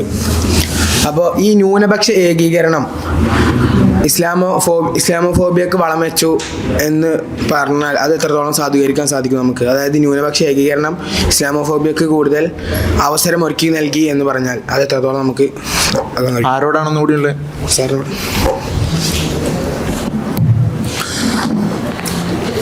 ന്യൂനപക്ഷ ഏകീകരണം എന്ന വാക്ക് വാസ്തവത്തിൽ മുസ്ലിം ഏകീകരണത്തിനാണ് ഉദ്ദേശിക്കുന്നത്. ന്യൂനപക്ഷങ്ങൾ മുസ്ലിങ്ങൾ മാത്രമല്ല, ക്രൈസ്തവർ ന്യൂനപക്ഷമാണ്, ബുദ്ധമതക്കാരുണ്ട്, പാഴ്സികളുണ്ട്, അങ്ങനെ ഒരുപാട് വിഭാഗക്കാരുണ്ട്. വാസ്തവത്തിൽ ന്യൂനപക്ഷ ഏകീകരണം എന്ന വാക്കുകൊണ്ട് ഇപ്പോൾ ഈ ഇലക്ഷനായിട്ട് ബന്ധപ്പെട്ടോ അങ്ങനെ പ്രയോഗമുണ്ടല്ല. ന്യൂനപക്ഷ ഏകീകരണമാണ് ഈ ഇലക്ഷനിൽ UDF വിജയിക്കാൻ കാരണം എന്നുള്ളൊരു നരേഷൻ ഉണ്ട് ഇപ്പോൾ, ന്യൂനപക്ഷ ഏകീകരണം എന്നുള്ളത്. അപ്പോൾ അത് സംഘപരിവാർ വന്നപ്പോഴല്ല, അതിന് മുൻപ് ഉണ്ടത്. ന്യൂനപക്ഷ ഏകീകരണം എന്നുള്ള പ്രയോഗം വാസ്തവത്തിൽ സംഘപരിവാറിൻ്റെ ഒരു ഇതല്ല, അതിന് നേരത്തെ തന്നെ ഈ ന്യൂനപക്ഷ ഏകീകരണം എന്നുള്ള വാക്ക് ഉണ്ടെന്നുള്ളതാണ്. അത് പൊതുവിൽ ഈ മുസ്ലിങ്ങളുടെ, നേരത്തെ പറഞ്ഞ മുസ്ലിങ്ങളുടെ രാഷ്ട്രീയ കർത്തൃത്വത്തിനാണ് ഈ പറയുന്നത്. നമ്മൾ മനസ്സിലാക്കിയ ഒരു കാര്യം എന്ന് പറഞ്ഞാൽ വ്യത്യസ്ത സമുദായങ്ങൾ അവരുടെ ഒരു രാഷ്ട്രീയ അവകാശങ്ങൾ ചോദിച്ചു വാങ്ങുന്ന ഒരു സാഹചര്യം ആദ്യകാലങ്ങളിലൊക്കെ ഉണ്ടായിരുന്നു. വിശേഷിച്ച് സ്വാതന്ത്ര്യത്തിന് മുൻപുള്ള പല സാമുദായിക അവകാശങ്ങൾക്ക് വേണ്ടി നിലനിന്നുള്ള രാഷ്ട്രീയ പ്രസ്ഥാനങ്ങളും സാമൂഹ്യ നേതാക്കന്മാരൊക്കെ ഉണ്ടായിരുന്നു. അപ്പോൾ അവർ വ്യത്യസ്ത സമുദായങ്ങളുടെ രാഷ്ട്രീയ അവകാശങ്ങൾക്ക് വേണ്ടി നിലകൊണ്ടിട്ടുണ്ട്. പക്ഷേ സ്വാതന്ത്ര്യത്തിന് ശേഷം ദേശീയ പ്രസ്ഥാനത്തിൻ്റെ ഒക്കെ ഭാഗമായിട്ട് വിവിധ ദേശീയ കക്ഷികളൊക്കെ അധികാരത്തിലേക്ക് അല്ലെങ്കിൽ രാഷ്ട്രീയ പ്രവർത്തനത്തിൽ ഏർപ്പെട്ടപ്പോൾ ഈ അവകാശങ്ങൾ ചോദിച്ചു വാങ്ങിയ ആളുകൾ പോലും പലപ്പോഴും അത് ചോദിക്കാതെയും നിശബ്ദരാകുകയും ചെയ്തു. പിന്നീട് അത് തുടർന്ന് വന്ന വളരെ അപൂർവം ഒരു വിഭാഗമാണ് മുസ്ലിങ്ങൾ. മുസ്ലിം ലീഗിലൂടെയും വിവിധ ചെറിയ ചെറിയ കക്ഷികളിലൂടെയും അവർ രാഷ്ട്രീയ അവകാശങ്ങൾക്ക് വേണ്ടി ഉന്നയിക്കുന്നുണ്ട്. ഞങ്ങളെപ്പോഴും ചൂണ്ടിക്കാണിക്കുന്ന കാര്യം ദേശീയ പ്രസ്ഥാനത്തിനകത്ത് അല്ലെങ്കിൽ ദേശീയവാദ പാർട്ടികൾക്കകത്ത്, അത് കമ്മ്യൂണിസ്റ്റ് പാർട്ടി ആകട്ടെ, കോൺഗ്രസ് ആകട്ടെ, മറ്റേതെങ്കിലും BJP ആകട്ടെ, ഈ പറഞ്ഞ എല്ലാ പാർട്ടികൾക്കകത്തും സവർണ വിഭാഗക്കാരുടെ ഒരു സാമുദായികത ഒളിഞ്ഞിരിപ്പുണ്ട്. അതുകൊണ്ടാണ് ഈ രാഷ്ട്രീയ പാർട്ടികളുടെ നേതാക്കന്മാരായിട്ടും തിരഞ്ഞെടുക്കപ്പെടുന്ന MLA-മാരായിട്ടും MP-മാരായിട്ടും ഒക്കെ വരുന്ന ആളുകൾ സ്വാഭാവികമായിട്ടും സവർണ സമുദായങ്ങളിൽ നിന്ന് വരുന്നത്. അവർക്ക് സ്വാഭാവികമായിട്ട് കടന്നു വരാൻ പറ്റും. അവർക്ക് പ്രത്യേകം അവരുടെ രാഷ്ട്രീയ പാർട്ടി ഉണ്ടാക്കി വരേണ്ട ആവശ്യമില്ല. കാരണം ഈ രാഷ്ട്രീയ പാർട്ടിയിൽ പ്രവർത്തിച്ചാൽ മതി. ഈ രാഷ്ട്രീയ പാർട്ടി അവരുടെ സാമുദായികത ഉയർത്തിപ്പിടിക്കും. അല്ലെങ്കിൽ അവരുടെ അതുകൊണ്ട് ഈ സവർണ സാമുദായിക ദേശീയ പാർട്ടികൾക്കെതിരായി സ്വന്തം സമുദായത്തിൻ്റെ രാഷ്ട്രീയ അവകാശങ്ങൾ ഉന്നയിക്കുന്ന ഏറ്റവും പ്രധാനപ്പെട്ട വിഭാഗമാണ് മുസ്ലിങ്ങൾ. ആ മുസ്ലിങ്ങളുടെ സാമുദായികത ഉയർത്തിപ്പിടിക്കാൻ പാടില്ല, അല്ലെങ്കിൽ രാഷ്ട്രീയ അവകാശങ്ങൾ ഉന്നയിക്കാൻ പാടില്ല എന്നതിൻ്റെ ഒരു രൂപമാണ്, അതിൻ്റെ ഒരു വളച്ചുകെട്ടി പറയുന്നതാണ് ഈ ന്യൂനപക്ഷ ഏകീകരണം എന്നുള്ളത്. ഈ ന്യൂനപക്ഷ ഏകീകരണം ഉദാഹരണം പറഞ്ഞാൽ ഇവർ പറയുന്ന സംഗതി നടന്നില്ല എന്ന് വെക്കുക, അങ്ങനെ സംഭവിച്ചില്ല, ഇവർ ഈ രീതിയിൽ രാഷ്ട്രീയ അവകാശം സംഭവിച്ചില്ലെങ്കിൽ എന്താ സംഭവിക്കാൻ പോകുന്നത്? നമുക്ക് കേരളത്തിൻ്റെയും ഇന്ത്യയിലെയും വിവിധ സംസ്ഥാനങ്ങളിലെയും നിയമസഭകളിലെയും പാർലമെന്റിലെയും മുസ്ലിം പ്രാതിനിധ്യം പരിശോധിച്ച് മനസ്സിലാക്കാൻ പറ്റും. കേരളത്തിൻ്റെ അകത്ത് തന്നെ 1980 എന്ന് പറയുന്ന ഒരേ ഒരു വർഷത്ത് മാത്രമാണ് മുസ്ലിങ്ങൾക്ക് അവരുടെ ജനസംഖ്യക്ക് ആനുപാതികമായ ഒരു പ്രാതിനിധ്യം MLA-മാരായിട്ട് എണ്ണം കിട്ടിയിരുന്നത്. പിന്നീട് ഒരിക്കൽ പോലും പ്രാതിനിധ്യം ജനസംഖ്യക്ക് ആനുപാതികമായിട്ട് ലഭിച്ചിട്ടില്ല. പിന്നീട് എണ്ണം കൊണ്ട് ഏറ്റവും കൂടുതൽ കിട്ടിയിരിക്കുന്ന തവണയാണ് 35 മുസ്ലിം MLA-മാർ ഇപ്പോൾ കേരളത്തിലുണ്ട്. അപ്പോൾ പോലും അവരുടെ ജനസംഖ്യക്ക് ആനുപാതികമായിട്ട് 42 വരെ കിട്ടണം. അപ്പം എണ്ണം കുറവാണ്. ആദ്യമായിട്ടാണ് 35 കിട്ടിക്കണം, കഴിഞ്ഞ തവണ 32 ഇപ്പോൾ 35 കിട്ടിയിട്ടുണ്ട്. അപ്പം ഇത് മുസ്ലിം ലീഗ് എന്ന് പറഞ്ഞൊരു രാഷ്ട്രീയ, അതിൽ പിന്നെ പ്രധാനപ്പെട്ട ഭൂരിപക്ഷം മെമ്പർമാർ മുസ്ലിം ലീഗുകാരാണ്. മുസ്ലിം ലീഗുകാരാണ് ഭൂരിപക്ഷം. മുസ്ലിം ലീഗുകാരല്ലെങ്കിലുള്ള സംഭവം എന്താണ്? ആരാണ് മുസ്ലിം MLA-മാർ അല്ലെങ്കിൽ മുസ്ലിം സ്ഥാനാർത്ഥികളാക്കി സീറ്റ് കൊടുക്കാൻ പോകുന്നത്? ഈ ദേശീയവാദ പാർട്ടികൾ കൊടുക്കാൻ പോകുന്നുണ്ട്. കൊടുക്കാൻ പോകുന്നില്ല എന്നുള്ളത് മറ്റു സംസ്ഥാനങ്ങളിലെയും മുസ്ലിം ലീഗ് ഇല്ലാത്ത സ്ഥലങ്ങളിലെയും ഒക്കെ തന്നെ അനുഭവത്തിൽ നിന്ന് നമുക്ക് മനസ്സിലാക്കാവുന്ന കാര്യമാണ്. ഇന്ത്യൻ പാർലമെന്റിന്റെ സാഹചര്യം ഇത് പരിശോധിച്ചാൽ നമുക്ക് മനസ്സിലാക്കുന്നതാണ്. ഇന്ത്യൻ പാർലമെന്റിനകത്ത് OIC-യുടെ പാർട്ടിയും മുസ്ലിം ലീഗിന്റെ മെമ്പർമാരും ഒഴികെ ബാക്കി എത്ര മുസ്ലിം മെമ്പർമാരുണ്ട്? വളരെ പേര്. BJP-യിൽ നിന്ന് ഒരാൾ പോലുമില്ല, ഒരു മന്ത്രിയുമില്ല, MLA MP-യുമില്ല. അപ്പം അതുകൊണ്ട് ഇത് ബോധപൂർവം പ്രചരിപ്പിക്കുന്ന ഒരു കാര്യമാണ്. അത് പലപ്പോഴും സംഘപരിവാർ മാത്രമല്ല മതേതര കക്ഷികൾ കൂടി ആവർത്തിക്കുന്നുള്ളതാണ്. ആ ന്യൂനപക്ഷ ഏകീകരണം എന്ന വാക്ക് കൊണ്ട് ഉദ്ദേശിക്കുന്നത് ഒരു ഇസ്ലാം ഫോബിക് പ്രചാരണമാണ്. നിങ്ങളുടെ സമുദായ രാഷ്ട്രീയം പറയാൻ പാടില്ല എന്നാണ് ഈ പറയുന്നത്. നിങ്ങളുടെ സമുദായ രാഷ്ട്രീയം പറയുന്നത് അപകടകരമാണ്. നിങ്ങളെപ്പോഴും ദേശീയവാദ പാർട്ടികളുടെ വാലായിട്ട് നിൽക്കണം എന്നുള്ളതാണ്. അതാണ് ഈ പറയുന്ന കാര്യം. വാസ്തവത്തിൽ ഈ ന്യൂനപക്ഷങ്ങൾ എന്ന് പറഞ്ഞാൽ മറ്റ് ന്യൂനപക്ഷങ്ങളെ സംബന്ധിച്ച് ഇപ്പോൾ ക്രൈസ്തവ ന്യൂനപക്ഷങ്ങളെ സംബന്ധിച്ച് അവർക്ക് MP-മാർ മന്ത്രിമാരൊക്കെ ഉണ്ട്. അവർക്ക് ഈ പറഞ്ഞ പ്രത്യേക രാഷ്ട്രീയ കക്ഷികളിൽ നിന്നില്ലെങ്കിൽ പോലും MLA-മാരോ മന്ത്രിമാരോ MP-മാരോ ഒന്നും പ്രയാസമില്ല. പക്ഷെ മുസ്ലിങ്ങളെ സംബന്ധിച്ച് അവർക്ക് ഏകീകരിക്കേണ്ടത് വളരെ പ്രധാനപ്പെട്ടാണ്. അവരുടെ ന്യൂനപക്ഷ ഏകീകരണം എന്ന് ഇവർ ആക്ഷേപിക്കുന്ന സംഭവം ഇല്ലെങ്കിൽ അവർക്ക് രാഷ്ട്രീയ അവകാശങ്ങൾ പ്രാതിനിധ്യം ലഭിക്കില്ല എന്നുള്ളതാണ്. അതൊരു കെണിയാണ്. ആ കെണിയിൽ നമ്മൾ വിടാൻ പാടില്ല. എനിക്ക് ചോദിക്കാനുള്ള ബാബുരാജ് സാറിനോടാണ്. ഈ കേരളത്തിലെ ഇസ്ലാമോഫോബിയക്കുള്ള വേരുകൾ നമുക്കറിയാം. ലോക ചരിത്രത്തിൽ ഇസ്ലാമോഫോബിയ പണ്ട് മുതലേ ഉണ്ടെങ്കിലും നമുക്ക് പോസ്റ്റ് 9/11 ട്വിൻ ടവർ അറ്റാക്കിനെ നമുക്കൊരു ബേസാക്കി എടുക്കാം. അതേപോലെ ഇന്ത്യയിലെ ഇസ്ലാമോഫോബിയക്ക് 2014 BJP അധികാരത്തിൽ വരുന്നത് വരെ ഒരു മുസ്ലിം വിരുദ്ധ പ്രകടന പ്രവൃത്തികളൊന്നുമില്ലായിരുന്നു. BJP അധികാരത്തിൽ വന്നതിന് ശേഷമാണ് ഇന്ത്യയിൽ പ്രകടമായി ധാരാളം മുസ്ലിം വിരുദ്ധ പ്രവൃത്തികൾ ഉണ്ടാകുന്നത്.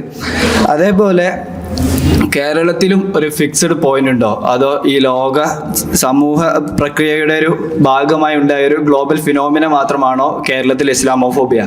അത് മറ്റൊരു ചോദ്യം, നമ്മളെ ആവർത്തിച്ച് വന്നുകൊണ്ടിരിക്കുന്ന സിനിമകളിലെയും സിലബസുകളിലെയും മുസ്ലിം വിരുദ്ധ പരാമർശങ്ങളും അതുപോലുള്ള ചരിത്ര വക്രീകരണങ്ങളെയും എങ്ങനെ നമ്മൾ നേരിടണം? പ്രത്യേകിച്ചും യുവതലമുറ ലോക ചരിത്രത്തെക്കുറിച്ചും പ്രത്യേകിച്ചും മുസ്ലിം ചരിത്രത്തെക്കുറിച്ച് അജ്ഞരായിക്കൊണ്ടിരിക്കുന്ന സാഹചര്യത്തിൽ, ഇരുട്ടിൽ നിർത്തപ്പെടുത്തുന്ന സാഹചര്യത്തിൽ അവരെ എങ്ങനെയാണ് നാം ബോധവാന്മാരാക്കേണ്ടത് എന്നാണ് എൻ്റെ ചോദ്യം. ഇതിൽ രണ്ടാമത്തെ ചോദ്യത്തിന് ഞാൻ ആദ്യം ഉത്തരം പറയാം. ഉത്തരമല്ല, ഒരു അഭിപ്രായം പറയാം. അതായത് അതാണ് നമ്മളിപ്പോൾ ചെയ്തുകൊണ്ടിരിക്കുന്നത്. അതായത് എങ്ങനെയാണ് നമ്മൾക്ക് ഇസ്ലാമോഫോബിയയെ മറികടക്കാൻ കഴിയുക, അല്ലെങ്കിൽ ഇസ്ലാമോഫോബിയയെക്കുറിച്ചുള്ള കാര്യങ്ങൾ, അതിനെക്കുറിച്ചുള്ള പ്രശ്നങ്ങളെ എങ്ങനെ നമുക്ക് മറികടക്കാം എന്നതിൻ്റെ കാര്യമാണ് നമ്മളിപ്പോൾ ചെയ്തുകൊണ്ടിരിക്കുന്നത്. ഇപ്പോൾ നിങ്ങൾ ചോദിച്ച ചോദ്യവും ഞാൻ പറഞ്ഞുകൊണ്ടിരിക്കുന്ന ഉത്തരവും നമ്മളെല്ലാവരും ഡിസ്കസ് ചെയ്യുന്നതാണ്. അതായത് വിവരങ്ങൾ പുറത്തു കൊണ്ടുവരുന്നു, നരേഷൻസിനെ പൊളിക്കുന്നു, ഇതൊക്കെ നമ്മൾ ചെയ്തുകൊണ്ടിരിക്കുന്നത് അതിൻ്റെ ഭാഗമായിട്ടാണ്.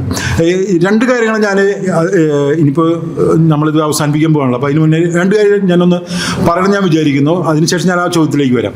ഒന്ന്, മനസ്സിലാക്കേണ്ട പ്രധാനപ്പെട്ട കാര്യങ്ങളിലൊന്ന്, ഒരു നിയമമായി നമ്മളത് പറയാൻ ആഗ്രഹിക്കുന്നുണ്ട്.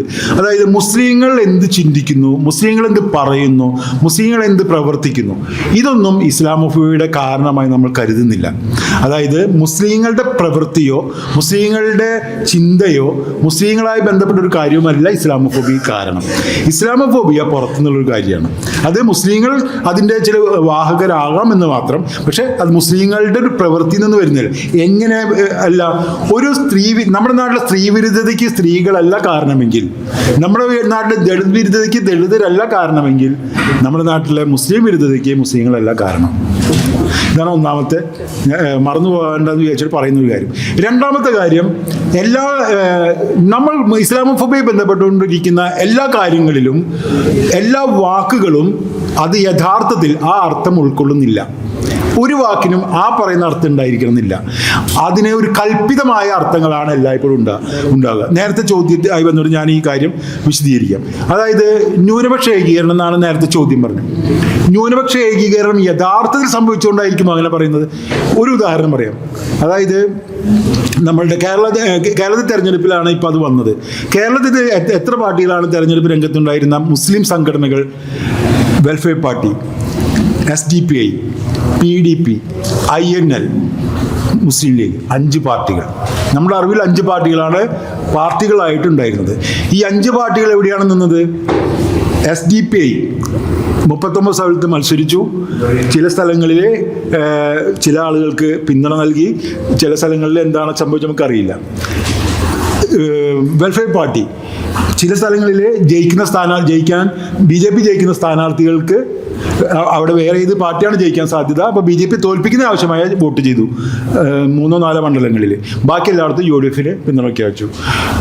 മുസ്ലിം ലീഗ് UDF-നാണ് പിന്തുണ പ്രഖ്യാപിച്ചു. INL മാർക്സിസ്റ്റ് പാർട്ടിക്കാണ് പിന്തുണ പ്രഖ്യാപിച്ചു, LDF-നാണ് പിന്തുണ പ്രഖ്യാപിച്ചു. എന്ന് പറഞ്ഞാൽ ഈ മുസ്ലിം പാർട്ടികളിൽ ലീഗും അതുപോലെ ലീഗാണ് പൂർണ്ണമായും പിന്തുണ പ്രഖ്യാപിച്ചത്. പിന്നെ വേണമെങ്കിൽ വെൽഫെയർ പാർട്ടി പറയും. അപ്പോൾ 2 പാർട്ടി ഒരു ഭാഗത്താണ്, മറ്റേ പാർട്ടി മറ്റേ ഭാഗത്താണ് എന്ന് പറഞ്ഞാൽ അവിടെ ഏകീകരണം ഇല്ലല്ലോ. ആക്ച്വലി ഏകീകരണം ഇല്ലല്ലോ. അപ്പം ഈ പറയുന്ന ആക്ച്വലി അപ്പോൾ വാക്കെന്താണ്? ഈ വാക്കൊരു കൽപ്പിത അർത്ഥമാണ് ഉള്ളത്. ഒരു കൽപ്പിത അർത്ഥം മാത്രമല്ല. നേരത്തെ ഞാൻ പറഞ്ഞു ബംഗാളി കൽപ്പിത അർത്ഥമാണ്. ബംഗാളിക്ക് കൽപ്പിതമായൊരു അർത്ഥമാണ്. കാരണം ആക്ച്വലി അതിൻ്റെ ആ അർത്ഥത്തിൽ ആ വാക്കിന് മാത്രമേ അർത്ഥമുള്ളൂ. ആ വാക്കിന് മീനിങ് ഇല്ല. ബംഗാളി എന്ന വാക്കിന് ബംഗാളിൽ നിന്ന് വന്നവെന്ന് അർത്ഥമില്ല കേരളത്തിൽ. അത് 8 സംസ്ഥാനങ്ങളിൽ നിന്ന് വന്നവരെ കുറിച്ച് പൊതുവായി പറയുന്നൊരു വാക്ക്. അതുപോലെ തന്നെയാണ് ന്യൂനപക്ഷ ഏകീകരണ വാക്ക്. അപ്പം ഇസ്ലാമോഫോബിയുടെ പ്രത്യേകത, അത് എവിടെ പറഞ്ഞാലും ആ വാക്കുകൾക്ക് കൽപ്പിതമായ അർത്ഥങ്ങൾ. ഈ കൽപ്പിതമായ അർത്ഥങ്ങളിലാണ് ഇസ്ലാമോഫോബിയ എല്ലായ്പ്പോഴും പ്രവർത്തിക്കുന്നത്. യഥാർത്ഥ അർത്ഥത്തിലല്ല, കൽപ്പിതമായ അർത്ഥങ്ങൾ. യഥാർത്ഥത്തിൽ പരിശോധിച്ചാൽ അതിൻ്റെ അർത്ഥം ഉണ്ടായിരിക്കുകയും ചെയ്യില്ല. ഇതാണ് ബേസിക്കായിട്ടും ഇസ്ലാമോഫോബിയയുടെ നരേഷൻ ടെക്നിക്കുകളിൽ ഒരു പ്രധാനപ്പെട്ട കാര്യം. അത് ഏറ്റവും സോഫിസ്റ്റിക്കേറ്റഡ് ആയിട്ട് അവർക്ക് ചെയ്യാനറിയാം. അത് നല്ല രീതിയിൽ അത് പെർഫോം ചെയ്യാനറിയാം. അതുകൊണ്ടാണ് നമുക്കത് മനസ്സിലാകാതെ പോകുന്നത്.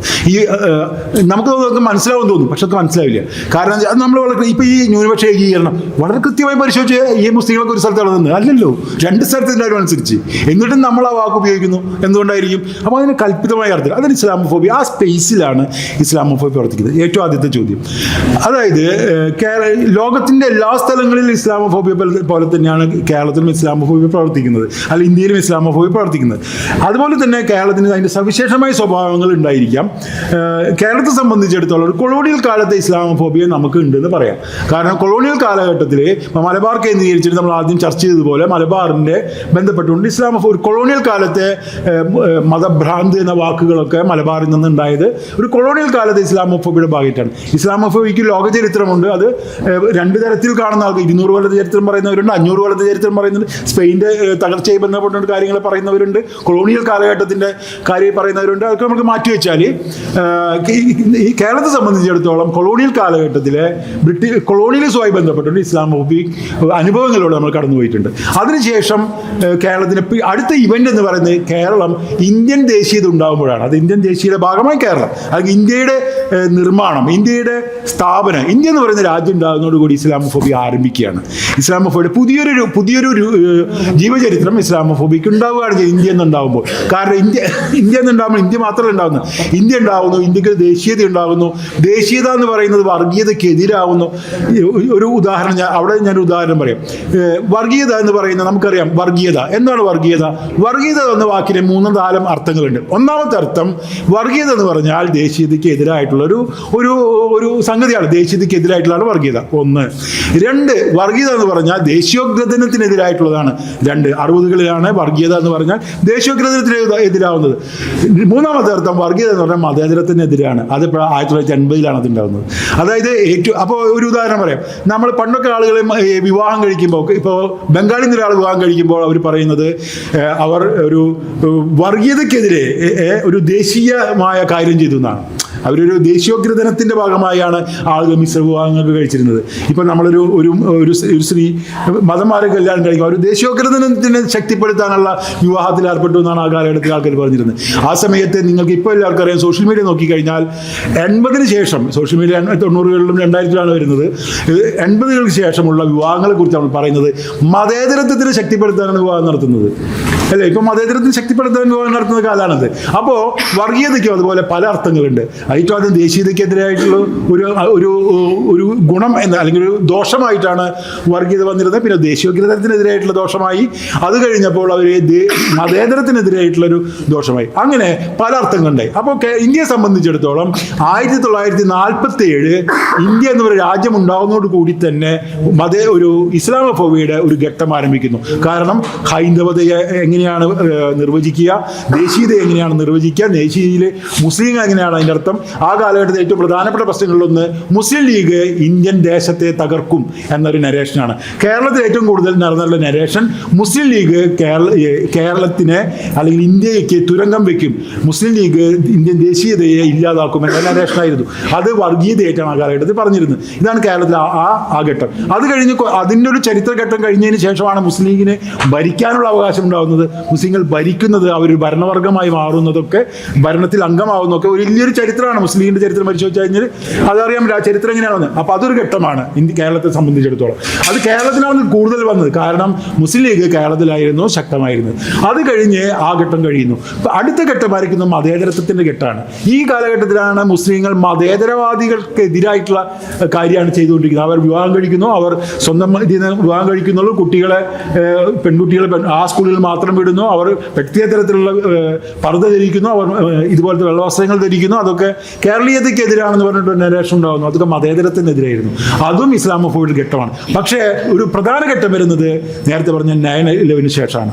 കാരണം അന്നാണ് ഭീകരത എന്ന് പറയുന്ന അതായത് വർഗീയതയെ ഭീകരതയുമായി കൂട്ടിക്കെട്ടുന്ന ഒരു ഘട്ടം ഉണ്ടാകുന്നു. ആ ഘട്ടമാണ് ഇപ്പം നമ്മൾ കടന്നുപോയിക്കൊണ്ടിരിക്കുന്നത്. അതായത് തിരൂര് ഒരു പ്രതിമ ഉണ്ടാക്കുമ്പോൾ അത് ഭീകരവാദമായി മാറുന്നു, അല്ലെങ്കിൽ അങ്ങനെ ഇതൊക്കെ ഈ കാണുന്ന എല്ലാ നരേഷൻ, ബോംബ് സ്ഫോടനങ്ങൾ, ഭീകരവാദ സംഘടനകൾ ഒക്കെ കേന്ദ്രീകരിച്ച് അതൊക്കെ ഈ ഒരു ഘട്ടം. അപ്പോൾ അങ്ങനെ ഒരൊറ്റഘട്ടം നമുക്ക് പറയാൻ കഴിയില്ല. ആദ്യം കൊളോണിയൽ കാലഘട്ടത്തിലൊരു ഇസ്ലാമോഫോബിക് ഘട്ടം ഉണ്ടായിരുന്നു. 47 ശേഷം ദേശീയതയുടെ കാലഘട്ടത്തിലെ ഇസ്ലാമോഫോബിക് ഘട്ടം ഉണ്ടായിരുന്നു. പിന്നീട് മതേതരത്തിൻ്റെ ഘട്ടത്തിലൊരു ഇസ്ലാമോഫോബിയുടെ ഒരു ഘട്ടം ഉണ്ടായിരുന്നു. അതിനുശേഷം 9/11 ശേഷം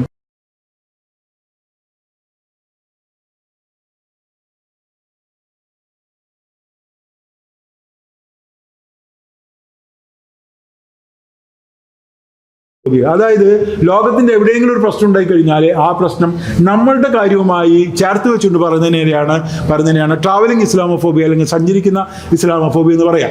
അതായത് ഉദാഹരണത്തിന് മലാലയ്ക്ക് വെടിയേറ്റപ്പോൾ, മലാലയ്ക്ക് വെടിയേറ്റ് പാകിസ്ഥാനിലെ കുട്ടികൾ സ്കൂളിൽ പോകുന്ന അതിന്റെ കഥകളും ഞാനൊന്നും പറയുന്നില്ല, താലിബാൻകാർ വെടിവെച്ചു എന്നാണ് പറയപ്പെടുന്നത്. ഓക്കെ, നാം അതിന്റെ നരേഷനിലേക്ക് പോകുന്നില്ല.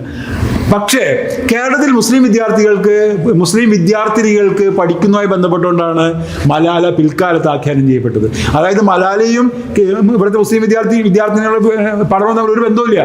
മലപ്പുറമാണ് മുസ്ലിം വിദ്യാർത്ഥികൾ ഏറ്റവും കൂടുതൽ മുസ്ലിം വിദ്യാർത്ഥിനികൾ ഏറ്റവും കൂടുതൽ പഠിക്കുന്ന സ്ഥലങ്ങളിലൊന്ന് മലപ്പുറമാണ്. ഏറ്റവും കൂടുതൽ വിദ്യാഭ്യാസം നേടിക്കൊണ്ടിരിക്കുന്ന പ്രദേശമായിട്ട് മലപ്പുറം മാറിക്കഴിഞ്ഞത്. പക്ഷേ മലാലയ്ക്ക് ശേഷം ആഖ്യാനം ചെയ്യപ്പെട്ടത് മലപ്പുറം എന്ന് പറയുന്നത് മലാലയുമായി ബന്ധപ്പെട്ടാണ്, താലിബാനുമായി ബന്ധപ്പെട്ടാണ് അത് ആഖ്യാനം ചെയ്യപ്പെട്ടത്. അത് പാകിസ്ഥാനിലുണ്ടായ ഒരു പ്രശ്നത്തെ ഇങ്ങോട്ട് മാറ്റി വയ്ക്കുക. അതാണ് ട്രാവലിംഗ് ഇസ്ലാമോഫോബിയ നമ്മൾ പേരിട്ട് വിളിക്കുന്നത്. അത് ഡോക്ടർ കെ അഷ്റഫാണ് അത് പേരിട്ട് വിളിച്ചത്. മലയാളിയാണ്, നമ്മുടെ റിസർച്ച് ഗ്രൂപ്പിൻ്റെ പ്രധാനപ്പെട്ട ആളുകളിൽ ഒരാളാണ്. അപ്പോൾ ഇങ്ങനെ പല ഘട്ടങ്ങളിലൂടെയാണ് ഇസ്ലാമോഫോബിയ കേരളത്തിൽ കടന്നുപോയത്. ഇനിയും പുതിയ ഘട്ടങ്ങൾ അത് ആർജിക്കാൻ സാധ്യതയുണ്ട്. നമ്മളത് പരിശോധിക്കുക, എല്ലാവർക്കും പരിശോധിക്കാവുന്നതാണ്.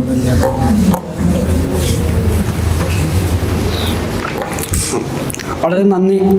ഈ സെഷൻ വളരെ മനോഹരമായിട്ട് നമുക്ക് ഇവിടെ ബഹുമാനപ്പെട്ട ബാബുരാജ് ഭഗവതി സാർ, അതുപോലെ തന്നെ സുധീഷ് എംരഘു സാറ് ഇവിടെ വളരെ മനോഹരമായിട്ട് നമ്മുടെ സെഷൻ ലീഡ് ചെയ്തു. അതിന് ബഹുമാനപ്പെട്ട സാസിൻ്റെ ഭാഗത്തു നിന്ന് ഹൃദയംഗമമായ നന്ദി അറിയിക്കുകയാണ്.